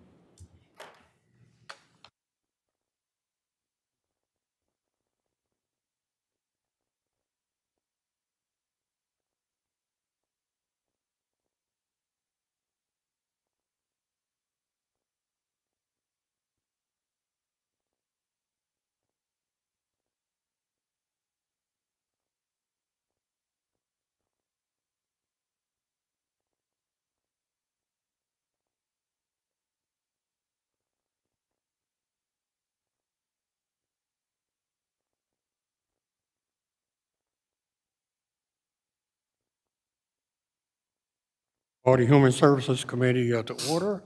Roll call, please. Commissioner Winfrey? Here. Commissioner Avery? Here. Commissioner Getzinger? Here. Commissioner Kuzma? Here. Commissioner Lloyd? Here, present. Chair entertain a motion to approve the minutes. So move. Support. Properly moved and supported. Any discussion? Hearing none, all in favor, aye. Aye. Opposed, nay. Ayes have it, motion carries. Are there any public comments to this committee? Any public comments to this committee? Any public comments to this committee? Any communications? No, sir. No old business.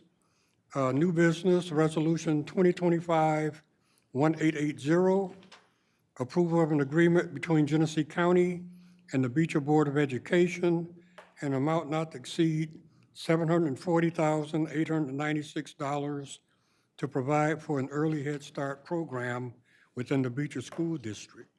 This agreement is fully grant funded. Move it. Support. Properly moved and supported. Any discussion? Hearing none, all in favor, aye. Aye. Opposed, nay. Ayes have it, motion carries. Resolution 2025-1882, approval of an agreement between Genesee County and the C.S. Mott Community College in an amount not to exceed $157,760 to provide for an early Head Start program at Mott Community College. The term of this agreement is from July 1, 25 through June 30th, 26, I imagine. The cost of this agreement is fully grant funded and will be paid from the following account. Move it. Properly moved and supported. Any discussion?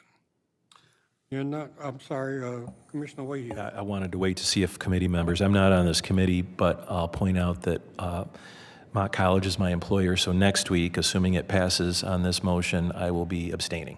Thank you. All right, thank you. I have a question, Yes, sir. Mr. Chair. Thank you.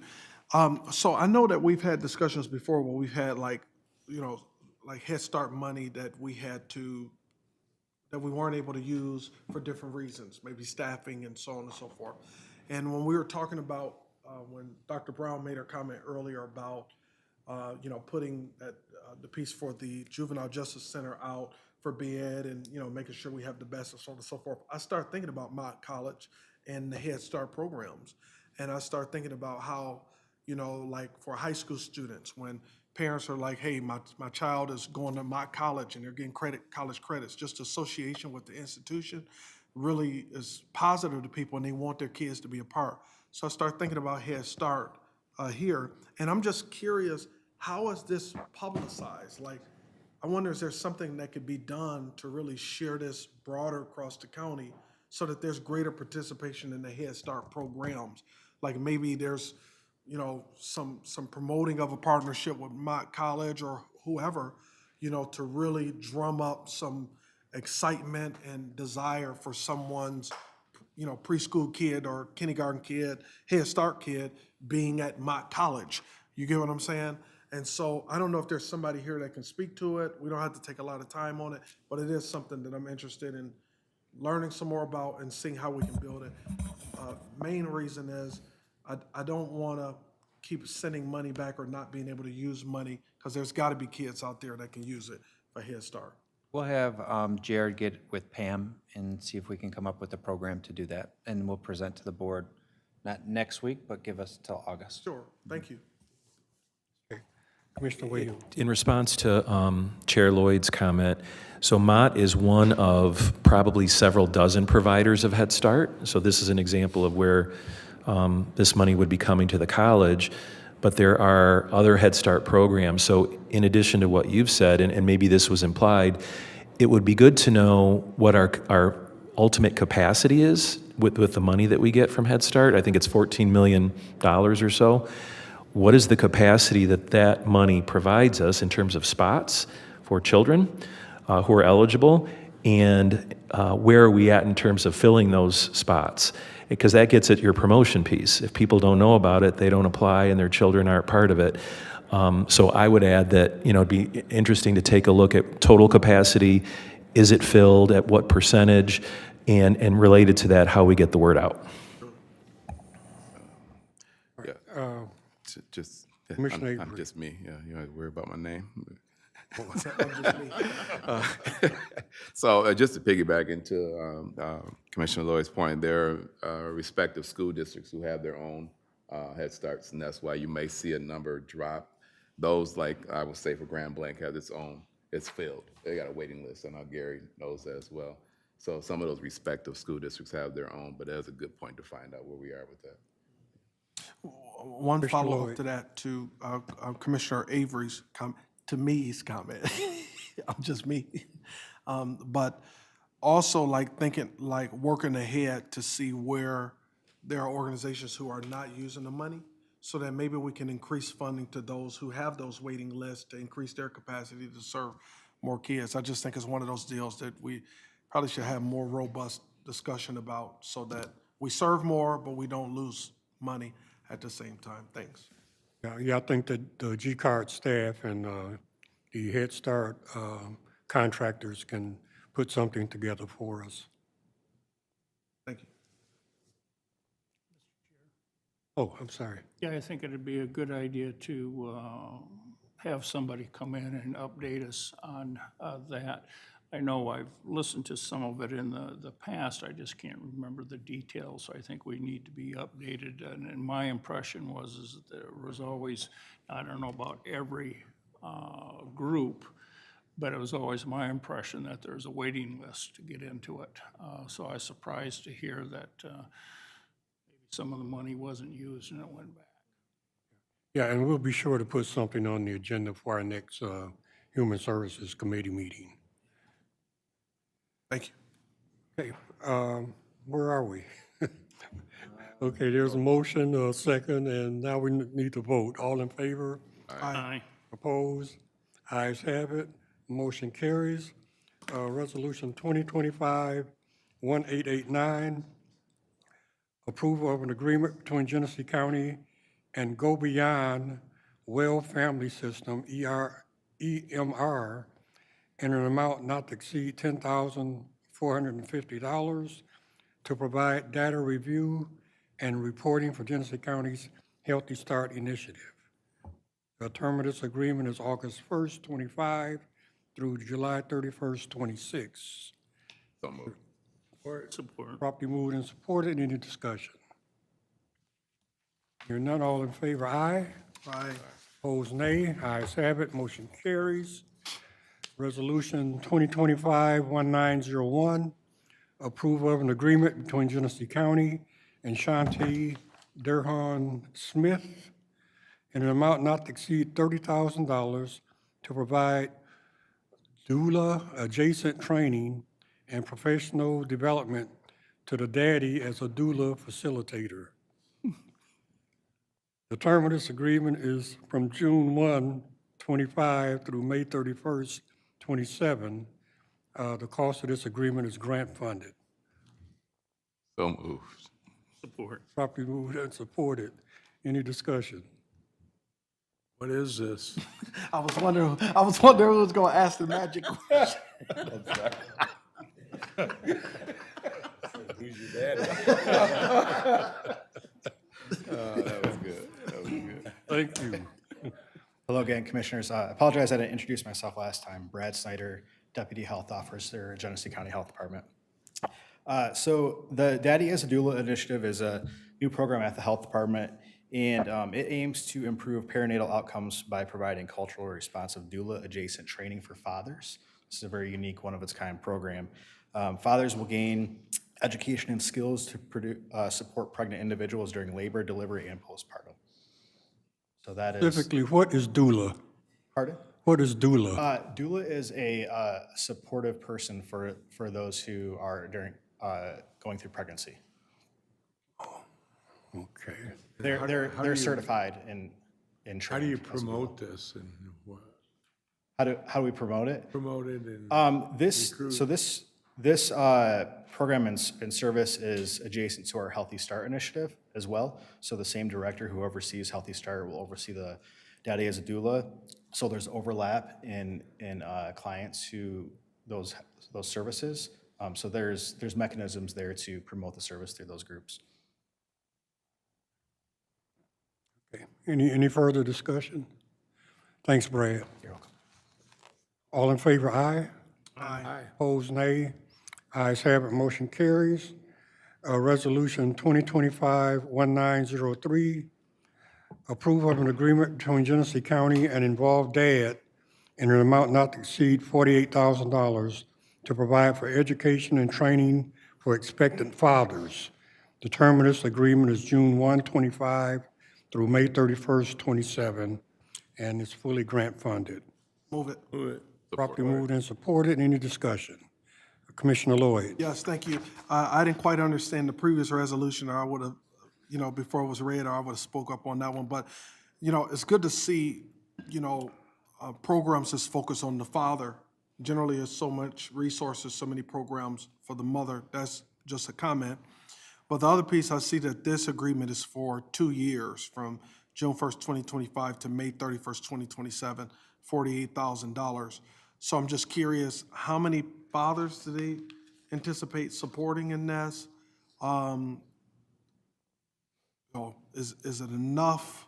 Is this new? Like, does anybody have any additional information about Yeah, that? Brad is here to answer those questions. And then to Commissioner Getsinger's question, how is this promoted to father? Because there are a lot of great dads out there, fathers that want information to be able to be a great support. So tell us about it.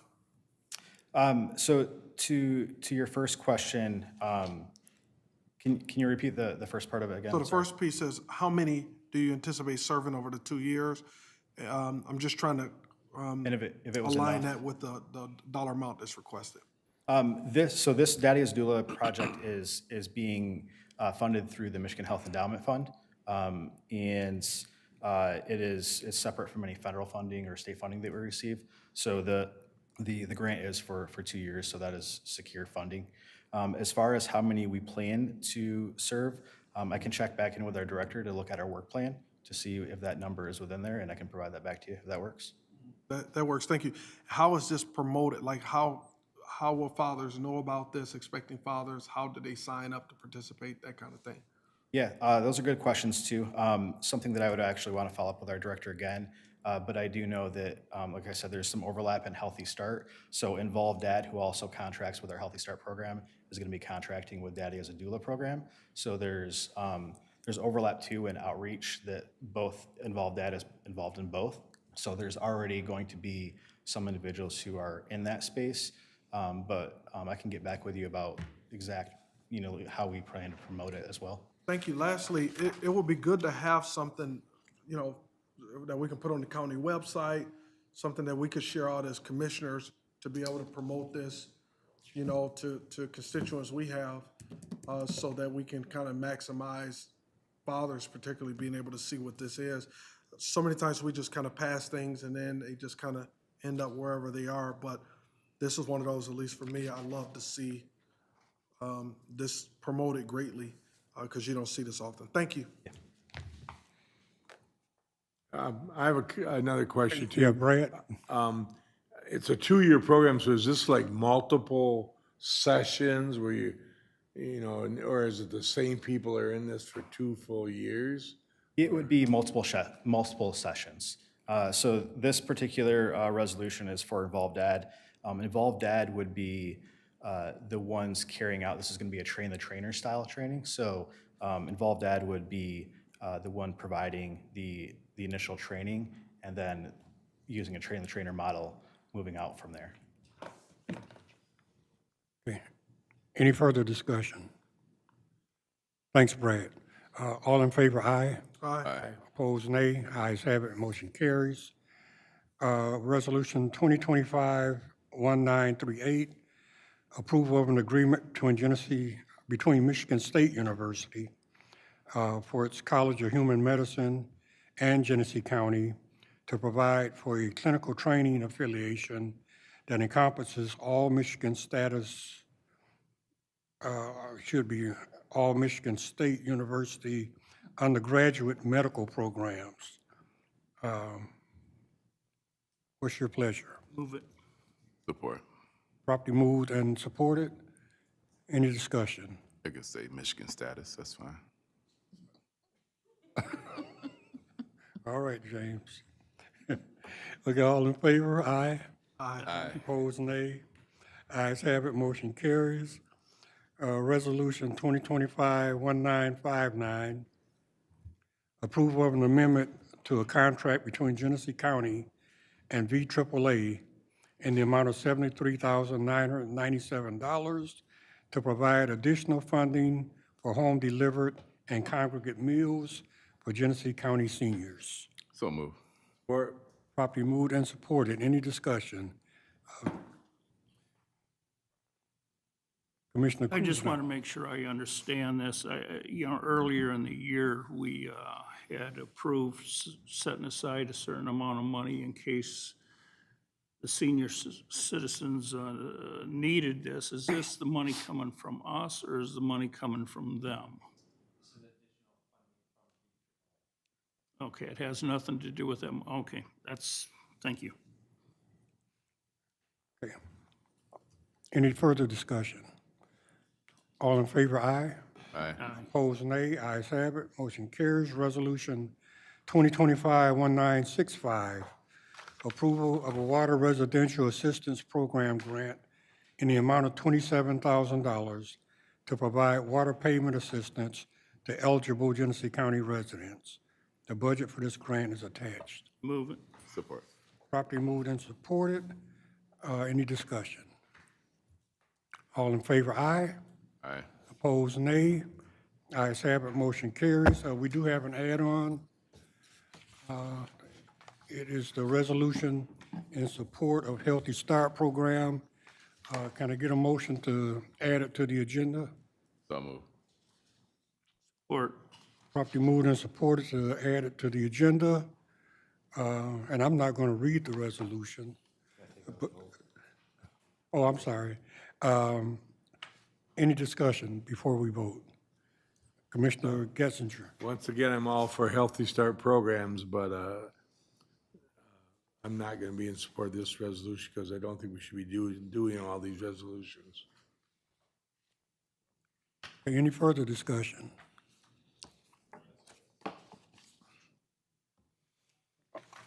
Okay, hearing none, all in favor, aye. Aye. Aye. Opposed, nay. Ayes have it, motion carries. Now we entertain a motion to adopt the resolution. Move it. Support. Properly moved and supported. Any discussion? Commissioner Kuzno. I moved it and I'll vote for it, but I kind of sympathize with what Mr. Getzinger is saying. I've served for a long time, and I've just never seen a board have so many resolutions.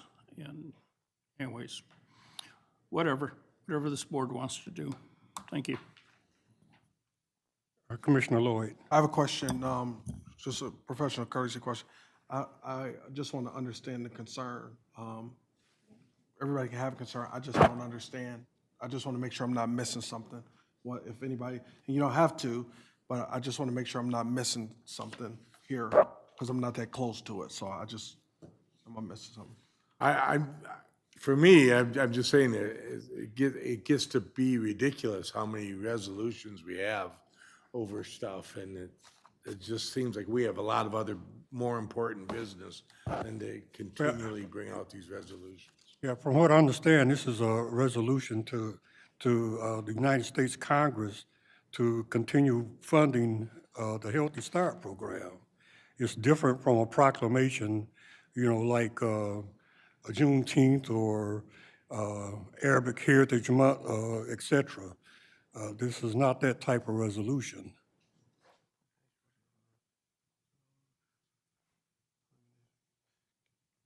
Can I make a motion to, is this one time sensitive? Is it time sensitive? Pardon? Is this resolution time sensitive? Yeah, they're debating this in Congress now.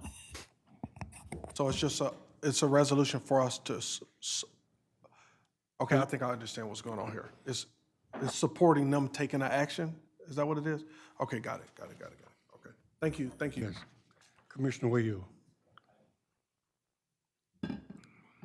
Again, I'm not on the committee, but this is a public policy issue about a specific program that it sounds like residents have benefited from in Genesee County over the years. And as I understand it, in rural areas in particular, based on the resolution. I did want to point out that I think there might be a typo. 1, 2, 3, the fourth paragraph down, it says proposes the elimination of the Healthy Start. Should it be the Healthy Start program? Okay, just wanted to offer that. Thank you, Mr. Chair. Commissioner Kuzno. Now that Commissioner Wayhill said that, when I read it, I did notice that reference to rural areas. I don't know if that's correct or not. I don't want to spend a lot of time on this and debating it, but there's no data, in this to explain who it's affected, what areas of the country, what areas of the state, what areas of the county, et cetera. So, Well, like I said, I'm going to vote yes, but I don't want to spend any more time on it. Commissioner Getzinger. And to me, this really, it's kind of weird. After we've talked about it, I understand what you're saying. I don't know why we need a resolution. Couldn't we just send them a letter of support or something? Okay. Commissioner Shoemaker.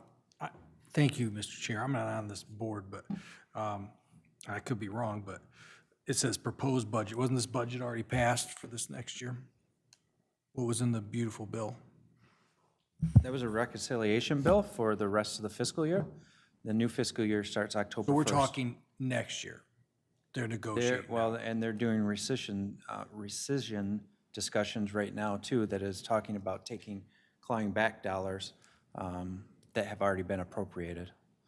So what precipitated this is our health department, belongs to various organizations that advocate on behalf of these programs that we administer. They get requests to go out and advocate on behalf of the county to support, in this instance, keeping the Healthy Start program. What I've suggested to department heads is that the Board of Commissioners makes that determination on what the county is going to support, and not individual department heads out there advocating. So before the department heads would go out and advocate on behalf of this program, the Board of Commissioners need to take a position as to whether or not they want to advocate for this program. So like a letter could come from an individual commissioner, but the body speaks through resolution. So if the county is going to be in support of this program, then the body, the Board of Commissioners, need to take a vote and say they're in support of the program, or individual commissioners would send letters on behalf of the individual commissioner, not on behalf of the county. And department heads wouldn't be out advocating on behalf of the county without some direction from the Board of Commissioners. That's how that got here. No, I for that understand. discussion. So I understand this. So they're trying to rescind what they just passed and take it away. Is that what I heard you say? No, there's bills, the Senate was debating this morning, I'm not sure where they are because they were late last night too. Did they pass it? To rescind funding for programs that were already passed by Congress. This isn't about the reconciliation bill. This would be annual appropriations for specific programs. And this one is That's my supposedly on the Brad, chopping block. Can you speak to that? Do you know?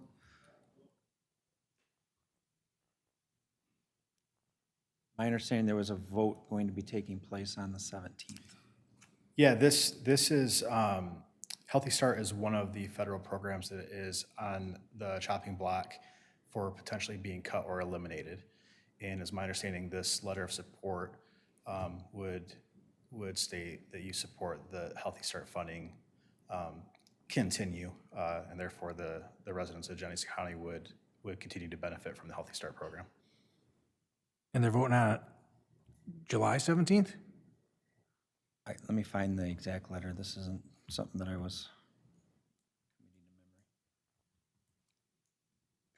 Commissioner Llewellyn, while we're waiting. Yeah. Yeah, while you're waiting, what you're saying is this will be in the next federal fiscal year budget, the cut of this program, not in the rescission bill debated this morning. I believe it may be both. It may be a both and. The Healthy Start program has a different fiscal year than our traditional fiscal year here at the county. They have, for our current Healthy Start grant, they only gave us partial funding for this upcoming year because they did not know if it would be fully funded after a certain amount of time. So right now, we're only partially funded in our Healthy Start program, awaiting this budget to be passed to know if we will continue on.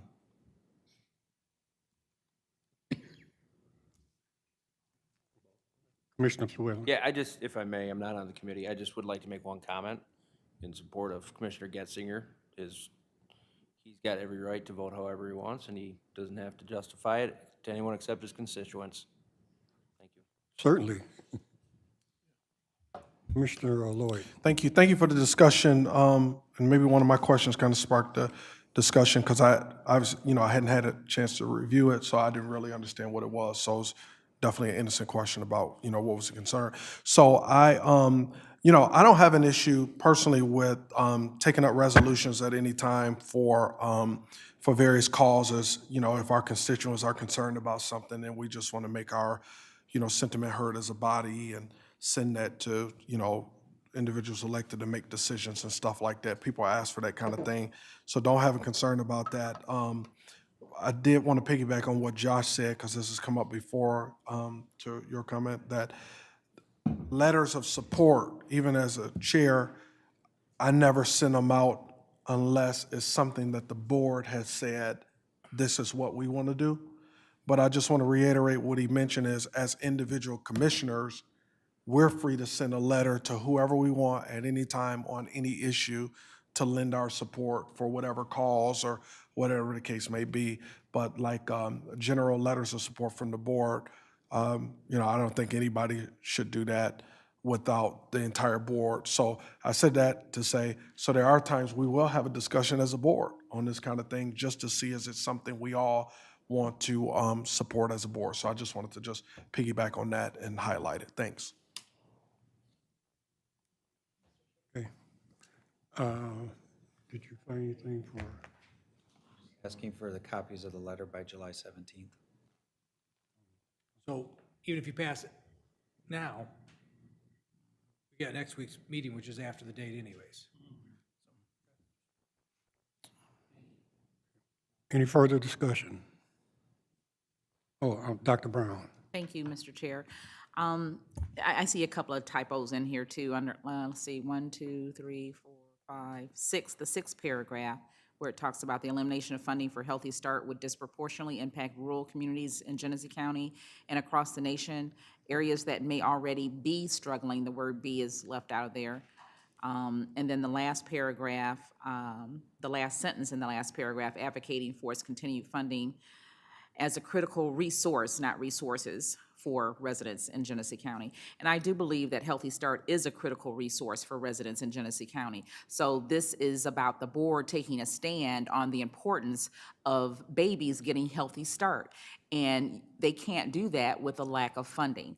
And I remember during the budget hearings, listening to the staff talk about this and asking permission really for, or asking guidance for what she should do, what they should do when they're asked about these kinds of issues. And they felt uncomfortable about articulating anything without the board's, endorsement or authorization. And so when we get to it next week, I don't care what date it's due or when it's being discussed, I think the board needs to collectively take a stand on supporting Healthy Start. And I know this may lead to a flurry of other resolutions relative to funding cuts, but part of the purpose of the board, the County Board of Commissioners, is to deliver these kinds of resolutions to help impact policy that matters to our county and policy that matters to our constituents and to the citizens of the county. And so I really encourage us to support this resolution. And, it's not, we shouldn't really be regarding these kinds of resolutions as a burden to us, because I view it as our job. And if you look at the description of the job description for county commissioners, this is what we're supposed to do. We are charged with, creating policy, influencing policy, being aware of policy at the state, local, national level, and really doing our best and taking a stand on things that impact our residents, especially when it's something like Healthy Start. So that's my 2 cents. Yeah, and we have to remember too that Genesee County ranks in the top 10 in the state in terms of infant mortality. And I'm pretty sure that the city of Flint, really is within the top 5. So it's very important that we do everything that we can to continue these kinds of services. I forgot one more thing, Mr. Chair. If you recall, we had a public comment session where we had doctors and advocates who came up to the microphone and they talked about the importance of healthcare in Genesee County. They appealed to us to do something. This is our chance to do something and respond to those public comments. Right. Any further discussion? Okay. All in favor of the resolution, aye. Aye. Aye. Opposed, nay. Nay. Ayes have it, motion carries.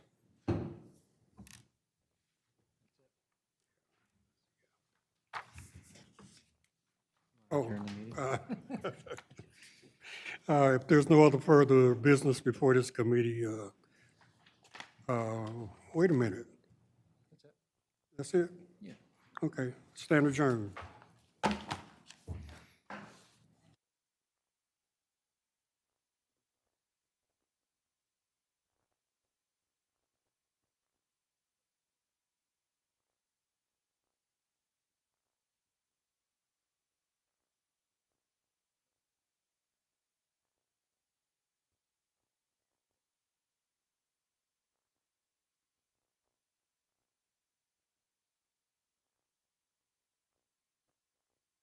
Call the Public Works Committee meeting to order at 7:28.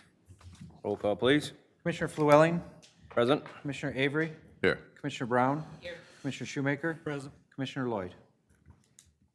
Entertain a motion for approval of minutes. Support. Motion and support. Any discussion? Seeing none, all in favor? Aye. Aye. Opposed? Motion carries. Any public comment to the committee? Public comment to the committee. Any public comment to the committee? Seeing none, public comment is closed. No communications? No, sir. No old business? Nope. New business, Resolution 2025-1838, approval of a purchase order to various vendors for fiscal years 2025 and 2026 in an amount not to exceed $200,000 to provide for the purchase of candy, cider, donuts, and supplies for the Crossroads Village Ghosts and Goodies Program, Halloween. Cost of this purchase order will be paid from the accounts listed. Move it. Support. Motion and support. Any discussion? Seeing none. All in favor, aye. Aye. Opposed? Motion carries. Resolution 2025-1900. Approval of an agreement between Genesee County and Granicus to provide for legislative management software. So moved. Support. Motion and support. Any discussion? Commissioner Shoemaker? Did we send this out for bids? We did not send this out for bid. We did initially, but as we renew, no, we haven't. Part of our contract to renew, or is this just an addition? Is this an extension or is this an addition It would be in the next 3 years. contract? Yeah. We didn't send it out for bid. We didn't, no. And typically, we wouldn't send that, we're not going to want to send. Thank you. Further discussion? Seeing none. All in favor? Aye. Aye. Opposed? Hey. Motion carries. Resolution 2025-1950, approval of a request to sell vacant lot parcel 1424552-189, located on West Yale Street, in the amount of $50. Approval? Support. Motion and support. Any discussion? Commissioner Kuzno? I'm not on this committee, but is this in the land bank or in the treasury? You know, how do we own it? This was a property that was bought years ago, predates, I always say BF, before Freeman, that G-Card had in anticipation of doing some housing. I know what you're talking about. Yeah, and you'll remember we had to take deed restrictions off, and it's just been vacant forever, and Is it for $50? It must be this being sold to a neighbor. it is. Yep. Looks like the neighbor owns the rest of the block, eh? Yes. Yeah. Commissioner Shoemaker? Did we do an appraisal to see the value of this property? We did not do an appraisal. The appraisal would exceed the value of the property. $50 seems, you can't go get dinner for two people for $50. If you go out to eat, by time tip, I mean, even if you go to Applebee's for one of their specials. So it seems awful cheap to me. And I think that at that rate, did we offer it to anyone else or just the homeowner? We followed kind of the same policy that the land bank does. Land bank offers side lots that are adjacent to property owners. To those, I think they charge $25.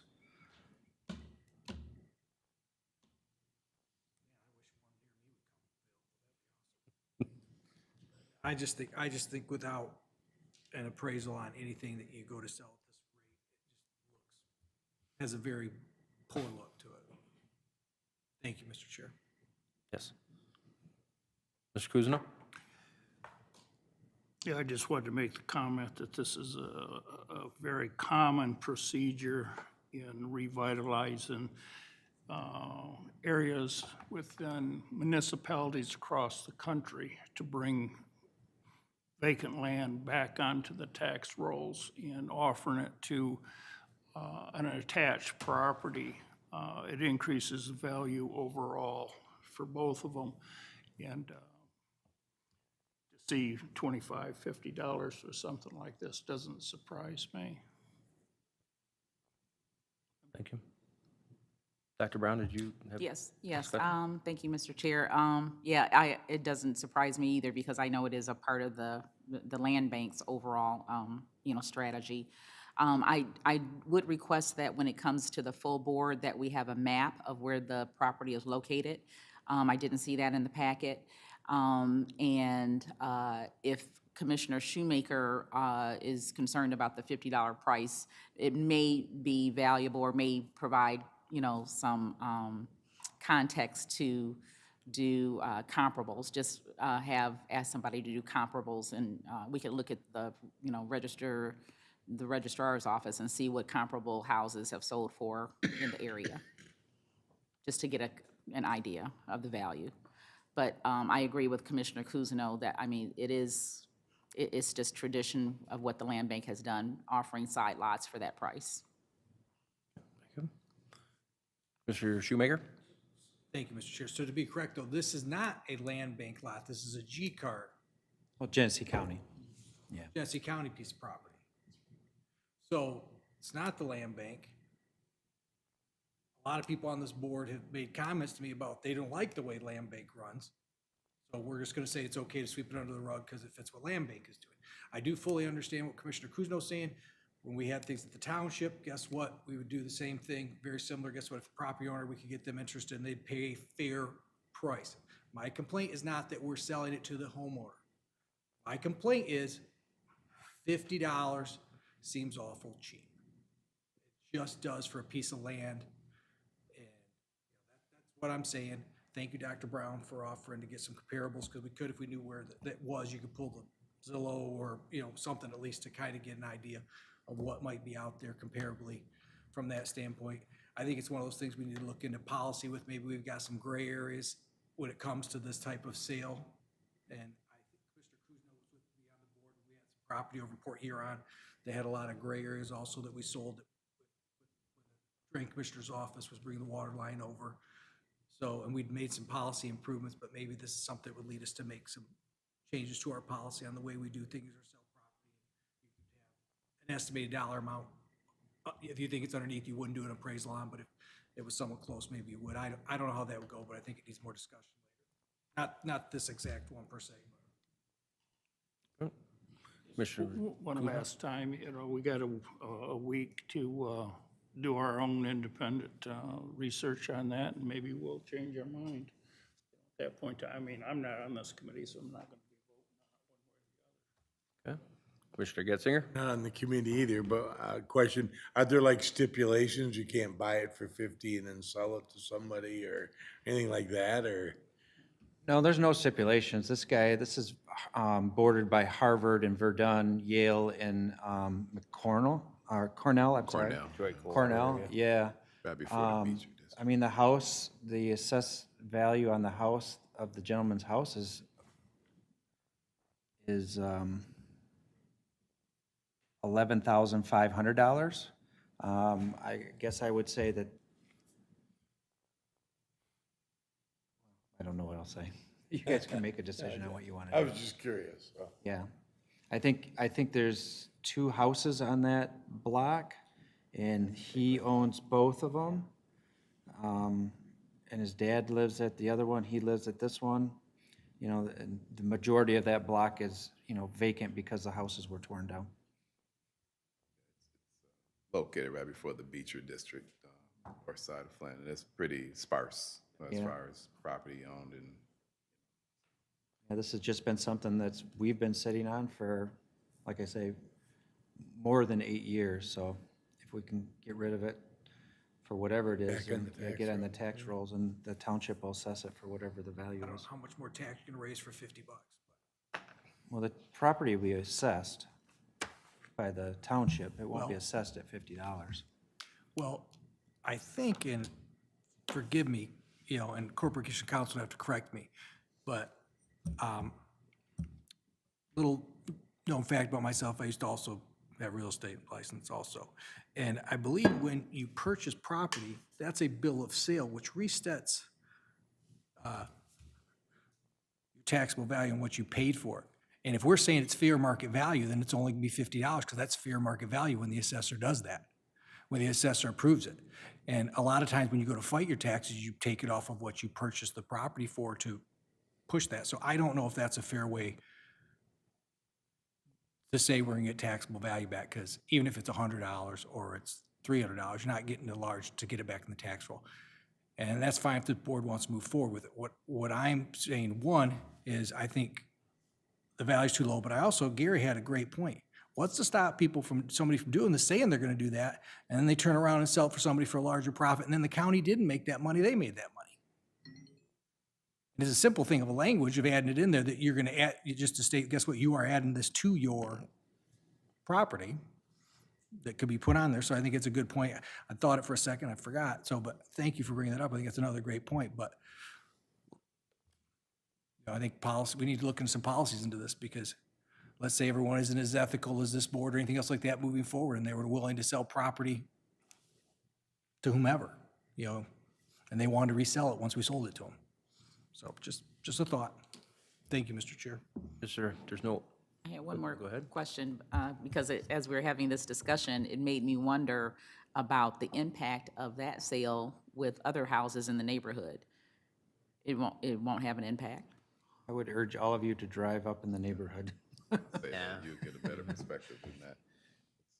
So the price is designed to incentivize someone to purchase it, and we just want to get it off of our... We don't own as a county I don't know of another lot in a neighborhood that Genesee County owns. We had some in the past that G-Card owned, and we've off those.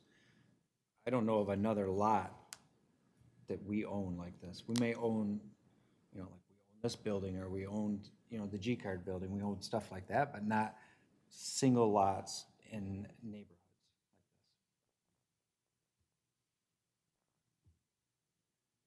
okay, if there's no further discussion, I'll take just a minute. I personally don't believe municipalities should be in the real estate business, especially with these individual lots in township cities, whatever have you. It's on a tax roll. We're not collecting anything. If you could, for next week, even if it's just for me, pull the number, how many years have we owned it? And how much tax revenue have we lost over those years by sitting on it? So we can kind of get a feeling of, hey, maybe we've lost 10 grand, whatever it may be, over the years we've owned it, collecting nothing.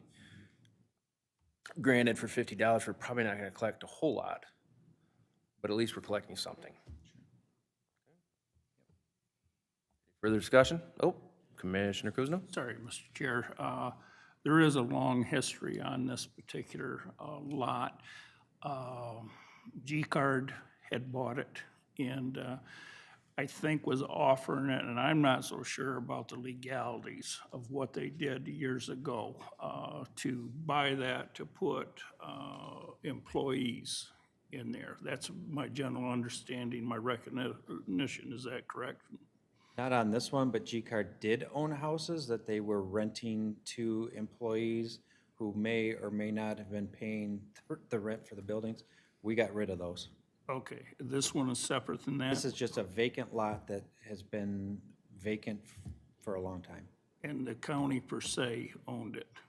Yeah, G-Card is. They had it? We are the G-Card isn't separate from the county owned it. Right, but G-Card bought it? Things were a little looser back in the day. That's what I'm leading up to, yeah. There's some dubious things there. Yeah, and I don't disagree with Commissioner Shoemaker as far as the value and the sale and the potential property tax. I guess the way I look at it, there's, I think, 8 lots on that block. One man owns 7 of them. So if we were to value this property at $3,000-4,000, I don't think anybody's gonna buy it. Nobody's gonna want it. It's a small, rather small city lot that we could potentially continue sitting on for the next 50 years. Any further discussion? All in favor? Aye. Aye. Opposed? Aye. Motion carries. Approval of a purchase order to Mid-States Recreation, Resolution 2025-1953. Approval of a purchase order to Mid-States Recreation for the fiscal year ending 2025 in an amount not to exceed $48,311 to provide engineered wood fiber at various county parks locations. The cost of this purchase will be paid from the accounts listed. Support. Motion and support. Any discussion? Seeing none, all in favor, aye. Aye. Opposed? Motion carries. Resolution 2025-1958, approval of an agreement between Genesee County and McCurchie Enterprises in an amount not to exceed $35,220 to provide for the installation of 5 backup generators at various county park locations. The cost of this agreement will be paid from the account listed. So moved. Support. Motion and support. Any discussion? Seeing none, all in favor? Aye. Aye. Aye. Opposed? Motion carries. Resolution 2025-1966, approval of an agreement between Genesee County and the Michigan Department of Natural Resources in the amount of $379,541, sorry, to provide programming at Genesee County State Park. The budget for this agreement is attached. So moved. Support. Motion and support. Any discussion? Commissioner Shoemaker? Could we just have an explanation of what kind of funding we're providing? Or, I'm sorry, what kind of programming? I'm sorry. I'll answer the first question first. 0, we're the contractor, so no funds there. As far as the programming, so this is 2 established programs that the Michigan Department of Natural Resources runs. First is the Nature Awaits program, which is a program to get 4th graders in every state park. So we will be bringing in all the 4th grade classrooms within Genesee County to visit the state park. The next one is the Stepping Stone program, which this program is specifically for inner city. Grand Rapids, Detroit, Saginaw, and Flint have been appropriated money for this program, and this is primarily for kids under 9 to get them outdoors, and we'll be doing different types of outdoor activities and family activities. So, Are we gonna have staff actually at the park, or are they gonna just work out of the office and then come down to the park? And my understanding, are there buildings on the park that I'm missing? So we will be doing some of the programming when we get the playground done in the Chevy Commons block, but also in the Mott Park Recreation area, there is the clubhouse there, which we'll be using for some of that programming as well. If I may. Go ahead. So you're going to repurpose that? So I'll make this kind of short, it's complicated, but before the whole state park idea came about, the Mott Park Recreation Area, which is the neighborhood group that was maintaining the park, got a 30-year lease on the building. So they are still under control of the building, but we're partners with them. So it's going to stay as it is, but you're going to use it? Yeah. Okay, cool. Thank you. Further questions? I do have one for you, Patrick, and maybe it's just me. When I ran the numbers on that budget that was attached, there's a $10,000 surplus. So we do have a $10,000 contingency Okay. built in, so. Okay, thank you. No further questions or comments? All in favor? Aye. Opposed? Motion carries. Resolution 2025-1972, approval of a grant award from the Sarah McDonald Voyle Fund at the Community Foundation of Greater Flint in the amount of $13,000 to provide kayaking programs for underserved communities. Support. Moved and supported. Questions, comments? Seeing none, all in favor? Aye. Opposed? Motion carries. We do have one add-on. I don't have a resolution number, but it is, it is the AT&T service agreement. We'd need a motion to add it to the agenda. So move. Support. Moved and supported. Any questions, comments on adding to the agenda? Seeing none, all in favor? Aye. Aye. Opposed? Okay. Motion carries. Now we need a motion to approve. So move. Support. Motion and support. Any discussion? Mr. Shoemaker. This is an extension, correct? Yep. Mike Dewisha for our CIO is here. He can explain it to you.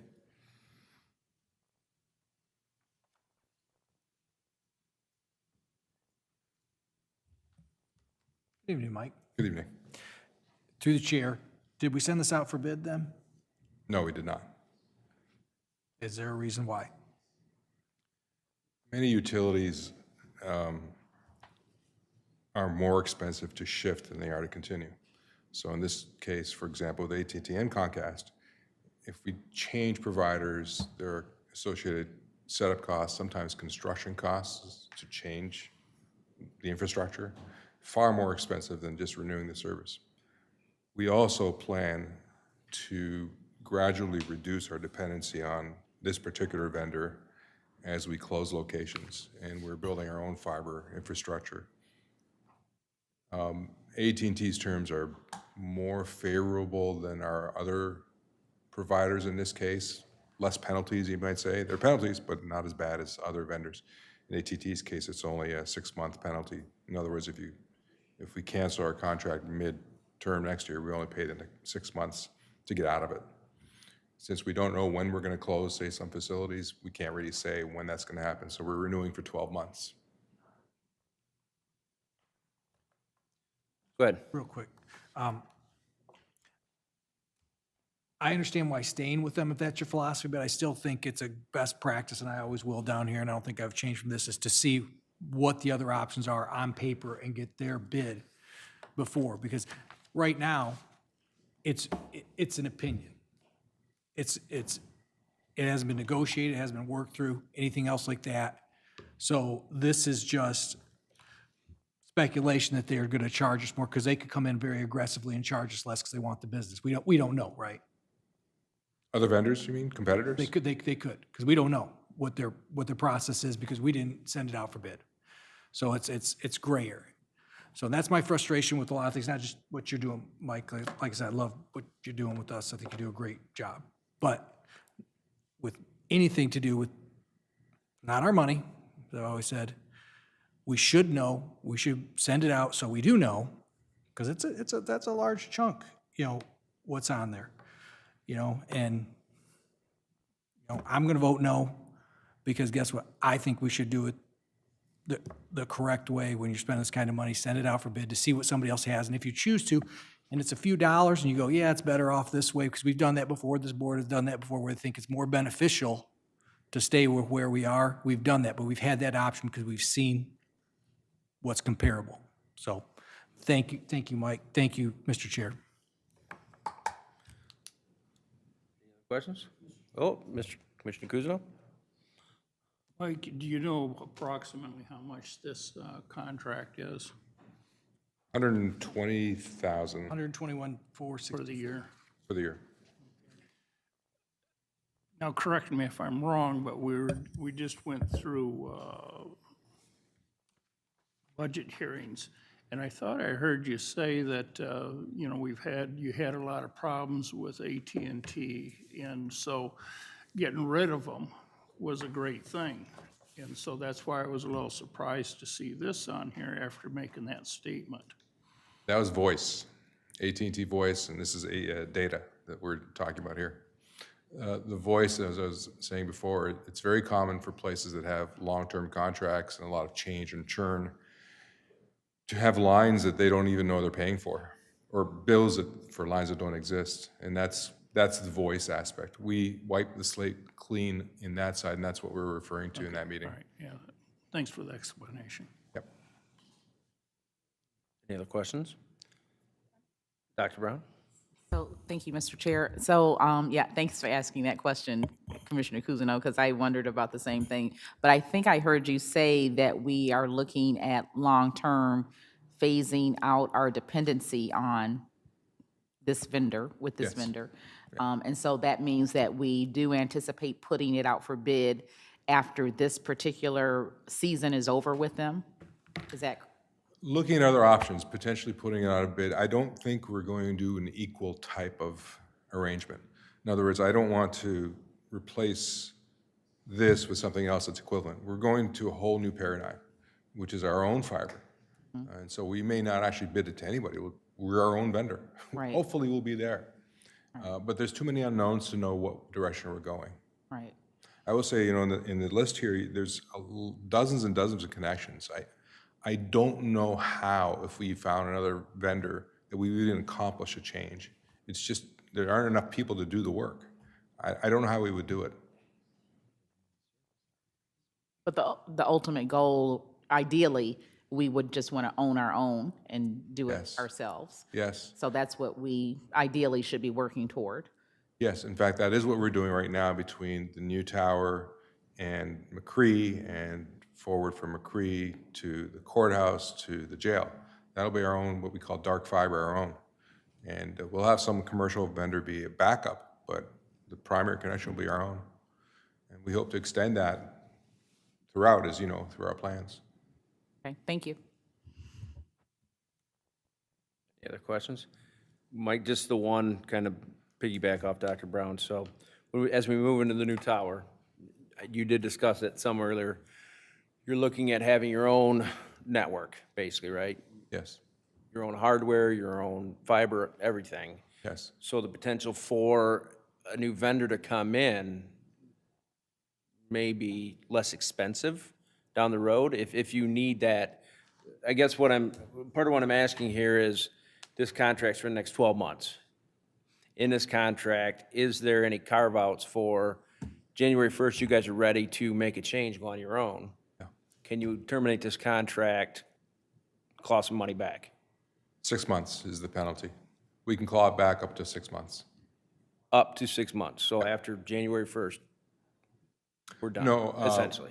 Let's say that January 1st, I don't know the actual Well, term it's start. January, it's July 31st, so whatever the 6 months is. Yeah, we end up paying 6 months worth of the contract. So we don't pay for the year, we pay for 6 months worth. Okay, so there could be a potential savings if you guys Yes. accelerate your Yes. program. Okay. Yep. Any other questions? Seeing none, all in favor? Aye. Aye. Opposed? Motion carries. Seeing no other business in front of the committee, at 7:55, we're adjourned.